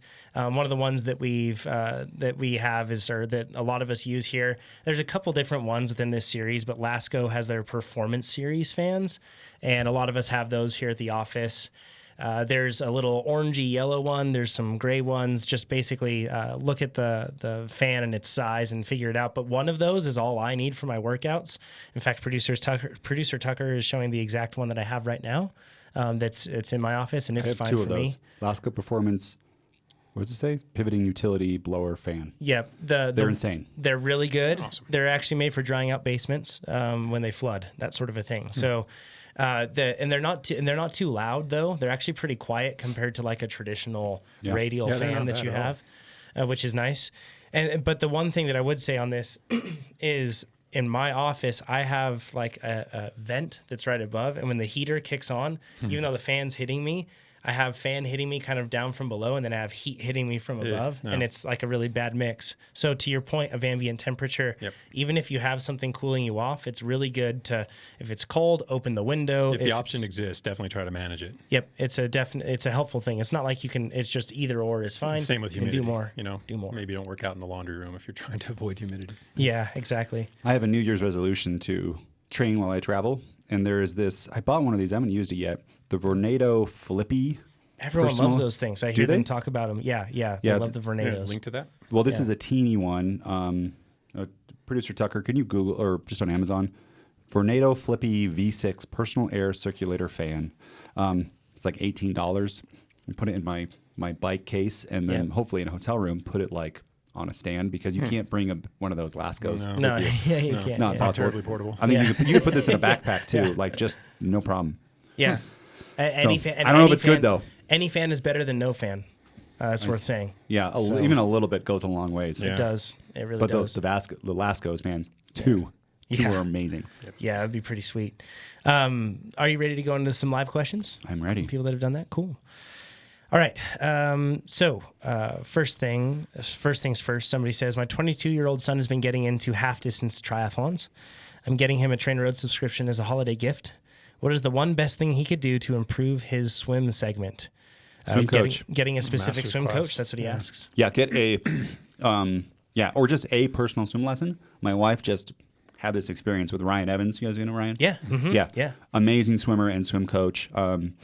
He gave just one lesson to my wife, and she took 15 minutes off her 2,000 yard time. Whoa. Yes, Really? like Holy after the cow. next time. Oh, I mean, definitely she gotta was get in not touch with a. Ryan. She knows she's not a good swimmer Wow. at the beginning, but so she had things to improve on. But he was just like, okay, try these two things, and he's got a great swim coach too. Yeah. We'll He was try a a couple collegiate things. swimmer and stuff too. Yeah, in right? Iowa, I think. Yeah, really good. Yeah.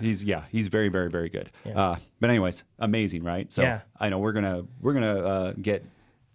pay for Ryan's swim coach services when we do our triathlon I trainers. think I have a couple things to improve his swimming. It's fair to say. Do you? Just a couple. Did you say? Do you have problems swimming at 25? Swimming at 25. What do you mean? He doesn't even know. Oh, you mean 25 meters? No. I'm good at. Hey, I can get. Yeah. Everyone's like, "Oh, Jonathan's got some work." Oh boy. His rating in the poll. Dude, just dropped right down. No, I can get across the pool just fine. Can you and swim I at can 50? do it. Yeah. Can you I can swim do that 100? too. Yeah, I could. You could. Yeah, but Have don't you? you dare ask me. No, I haven't. I haven't swam 100. No. Okay. Well, no, I've swam more than 100. Even just recently in Hawaii, we swam 200 meters technically, according to a watch. So you never know. Boat? Oh, No, yeah, on Maui, but I was so slow. Like, my What was your wife is. 100? What did the watch say your pace was? I don't know. Actually, that's a good question. I didn't look at that. I was so sad. It's probably like 110s, and he doesn't even know.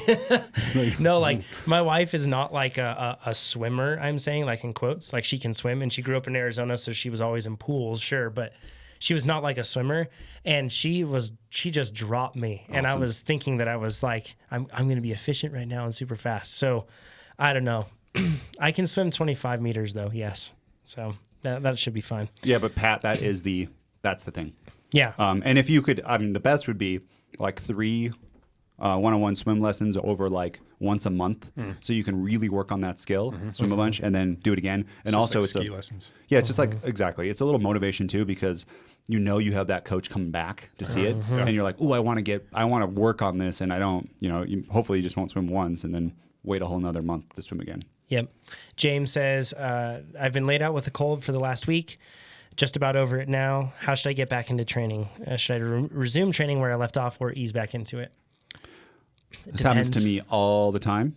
And usually what I do is I don't ever just get back into it where I was for a cold. I always step back at least a week, at least repeat the week. But sometimes, depending on the severity, it could be like 2 weeks or 3 weeks, or just start at the very beginning of the plan I was on. Or if it's really bad, retest. Yeah.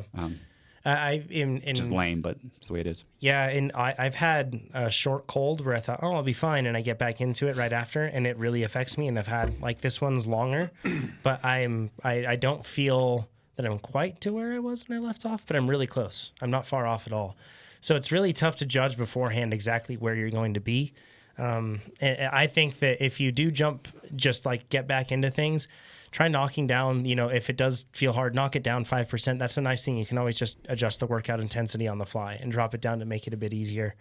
Mm-hmm. If you do miss, I think that one of our general recommendations that we have on blog.trainerroad.com is if you miss more than a week, then step backward. If you missed just a week, then you might be able to continue with your plan just where you left off, that sort of a thing. Yeah. And if it's like vacation and I don't get sick, probably continue where I left off. Yeah. Mm-hmm. Yeah. Yeah, exactly. And the severity of the cold matters too. Because calling it a cold almost makes it innocuous. It sounds like it's just this thing you have, and you were derailed for a couple of days, and you came back and you're fine. It can take a little while to get back on track. Your body can be reeling for a couple of days past the clearing up of the symptoms. Yep. Don says, thoughts on shorter distance TT winter training for 5K and 10K TTs.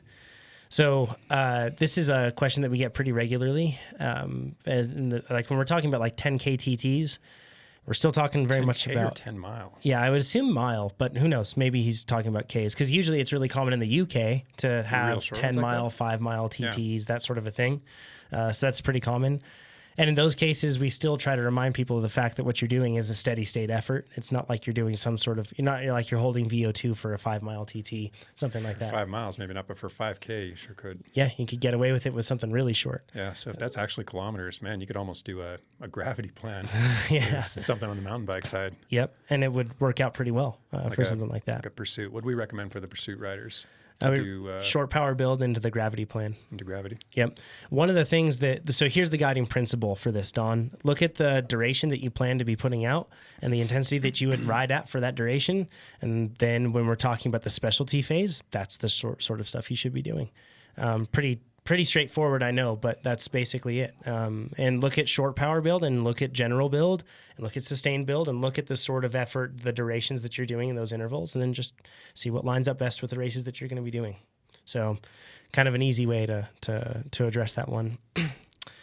So somebody says, any tips for single leg drills when you're using a left-sided only power meter? No. Sorry. The one thing you can do. Maybe we should skip that one. Well, it's still going to measure cadence. So there's the thing is, that's just a limitation on the equipment side of things. I do actually know that power meter companies have told me before. This was a long time ago that they were thinking of in the case that they felt that they noticed that there was no power, but there was cadence, that they would then be able to somehow extrapolate something, but that's not happened. So no, but the thing is, if you have play pause with cadence set on there, you don't have to worry about that because you'll still have your cadence value, I think. You'll just be able to pedal through and your power won't read much, but if it's a short drill, something like that, and you really value the drill over everything else, then it's fine to do it. But one thing that we always say with the drills is don't completely disregard the power. Unless the workout text tells you to do otherwise, try to stay at that power. So, and you can kind of figure that out. As long as you're not shifting gears or changing anything wildly from one leg to the next, you can be assured that it was close to the same. Yeah, and you'll know if the form's terrible too. You'll hear the knocks. It'll feel clumsy. It's pretty obvious. Mm-hmm. Yeah. Next one's from Tony. Says, I struggle riding in the heat of a UK summer. I train within 2 feet of my 18-inch fan set on low. Should I move the fan further away now? And he says that's difficult for him to practically do, or train without the fan from spring. So where do you position your fans, Nate? You have kind of a system set up for that. Yeah, pretty close. My foot is almost, actually, depending on where my foot is when my pedal stroke, it will hit a fan. Wow. That's how close it is to me. Because the closer it is, the more airflow you'll get. Yep. Yeah. One thing to be said with this too is I've seen people put a fan in front and a fan in back, equal distance, equal speed. It's quite nice. I've found for me, and I don't know, I want to actually think through the science of this. So people listening to this, tell me if this is just in my head. But I've done that before, and I feel like I'm in this weird convergence zone of flow where I'm not actually getting the same cooling I would be getting otherwise. because I don't have the airflow coming over me. Maybe that would be the case if you had one directly in front, directly in back, but I have one off to the my left shoulder and one to my right hip. Yep, it's offset. And they're angled slightly differently. So it works really well. Yep, yeah. So if it's offset, that would make sense. And there's a body in between. Yeah, exactly. So that's what's stopping the airflow. Yes. Sure, of course. So yeah, and in terms of should you move the fan further away? No, I wouldn't. A more effective fan that channels a beam more effectively rather than just moving a lot of air slowly might be better for you.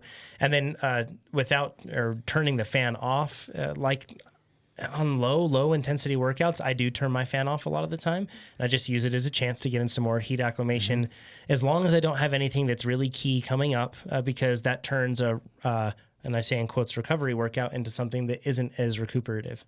So that's just something you have to constantly past balance. a certain intensity, it's really going to hamper the quality of the workout. And that's pretty low intensity. That's pretty low break point. For sure. What training program would you recommend for following Rolling Hills gravel ride like the Land Run 100? I'm expecting to take 7 hours to finish. Hopefully you don't have terrible mud. That race is brutal with the mud.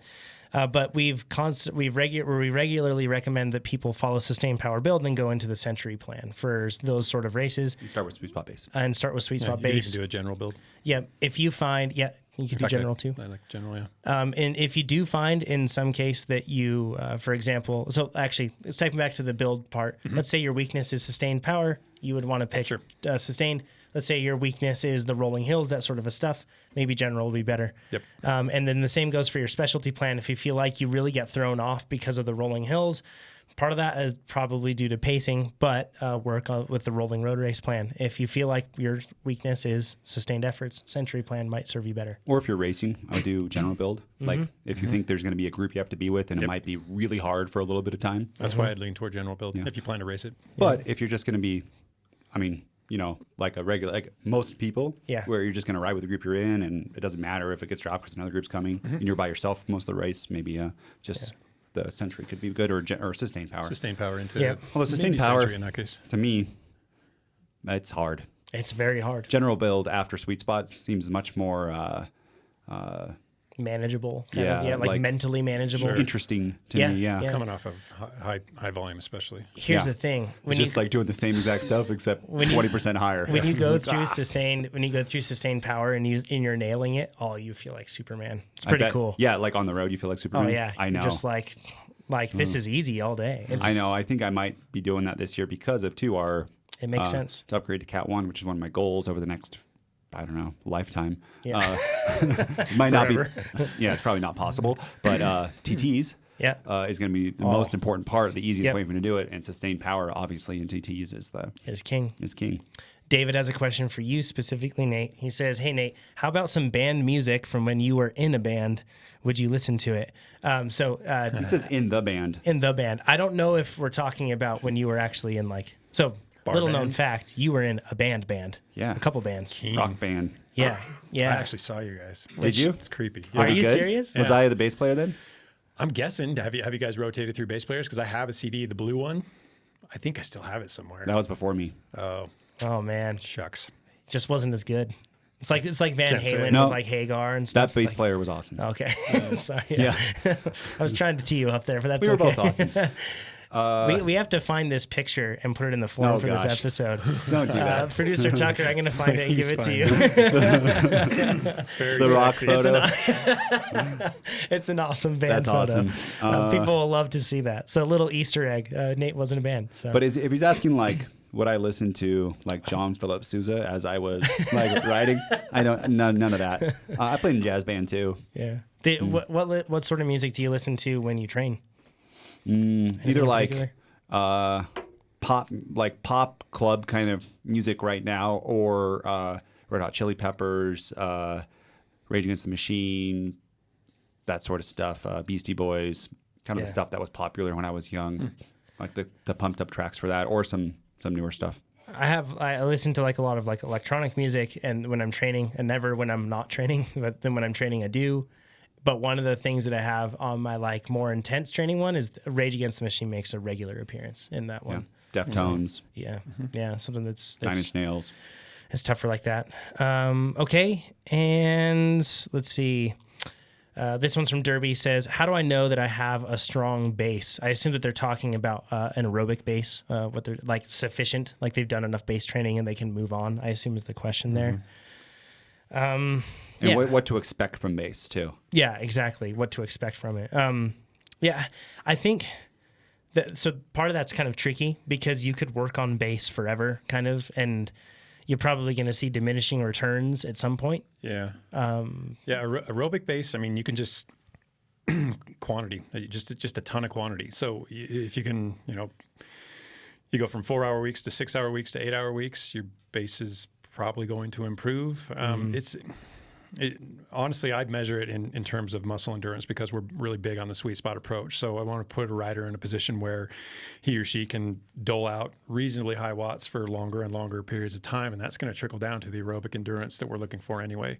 So I just see it is your muscle endurance growing, and if you have poor muscle endurance coming in where 4 and 6 minute repeats at 90% of threshold are killing you, you don't have sufficient base. You need to grow those to 10, 15, even 20-minute repeats before I would consider you to have a solid base of both aerobic endurance and muscular endurance. And most riders can expect an FTP bump from sweet spot base. Dr. Coggin has a great chart or table that shows the benefits of sweet spot. It's pretty close to threshold. It's not as beneficial for the same time as threshold, but you can do more of it. And that's why we do it here. And then you can get in the threshold later. It covers a lot of bases. Yeah, it does. A lot. And I've heard on my Strava in the forum, some people saying, you can't raise FTP doing sweet spot. Absolutely can. Absolutely can, I right? see it every year. Yep. And maybe there's some riders who it doesn't. I don't want to say it's across the board, but with our data set, very, very strong correlation. Like most people will. It's not 100% guaranteed that you will, but it's really probable. Yeah.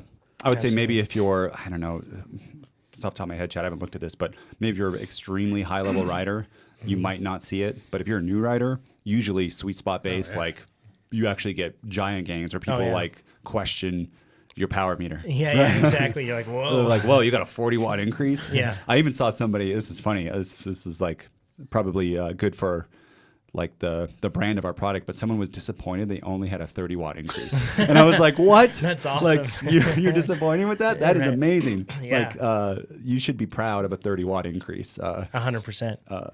Yeah. With that, we're going to cut it off for this one. And thanks, everybody, for joining us. It's been awesome to have you guys with us here today. Remember, you can join us on YouTube. That's usually every Thursday, 8 a.m. Pacific. We'll be back next week at that normal time. And you can also submit those questions at trainerroad.com/podcast. If you want to help us out here at the podcast, check out Trainer Road, get faster, and share this podcast with other people. That's the best way to help. I want to answer Steve Schilling's NorCal question. Okay, you want to go in that one? Yeah, just so anyone who's still here. Good races for Masters Cat 5 in NorCal. And what you should do is go on to our YouTube channel and look at our race analysis videos. And you can look at my full races from NorCal. I did almost every crit, not everyone, but a lot of them in NorCal. And any of the ones that are you look at the little map and they're not technical for crazy turns, those would all be great beginner ones. So like the ovals, those, I can't think of any on the top of my head, but all of those would be a great one, Steve. Yeah. Okay. I'm going to toss one more in then. Cool. Since you did one more. Peter asks, is Nate going to join the boys in the backcountry this year? It's backcountry skiing. No, I would die. I don't think you'd die. I'm not ready yet. Okay. Next year, maybe? Yeah, it depends on next year. No, because that's Cape Epic build. So I don't want to take that week off to do it. Yeah. The year after that's going to be triathlon. No, I mean just backcountry skiing up here. Oh, no. If I'm going to do it, I'm going to go to Powder Creek. Yeah. All right. Yeah, sounds good. Backcountry scares the daylights out of me because of avalanches. I understand. Yeah. We'll manage that risk. That's the whole process, right? Yeah, manage the risk. That's all you can do. That's all you can do. Well, or I could just be in here you can avoid the risk entirely. Yeah. I mean, just gloss over that. All I can do is manage it. You're going to die sometime. Could be in an avalanche. Why not? Yeah, well, Or in your bed when you're 120. There's fun to be had. So, all right, everybody. Thanks for joining us. We will talk to you all next week. Thanks, everybody. Happy holidays. Bye-bye.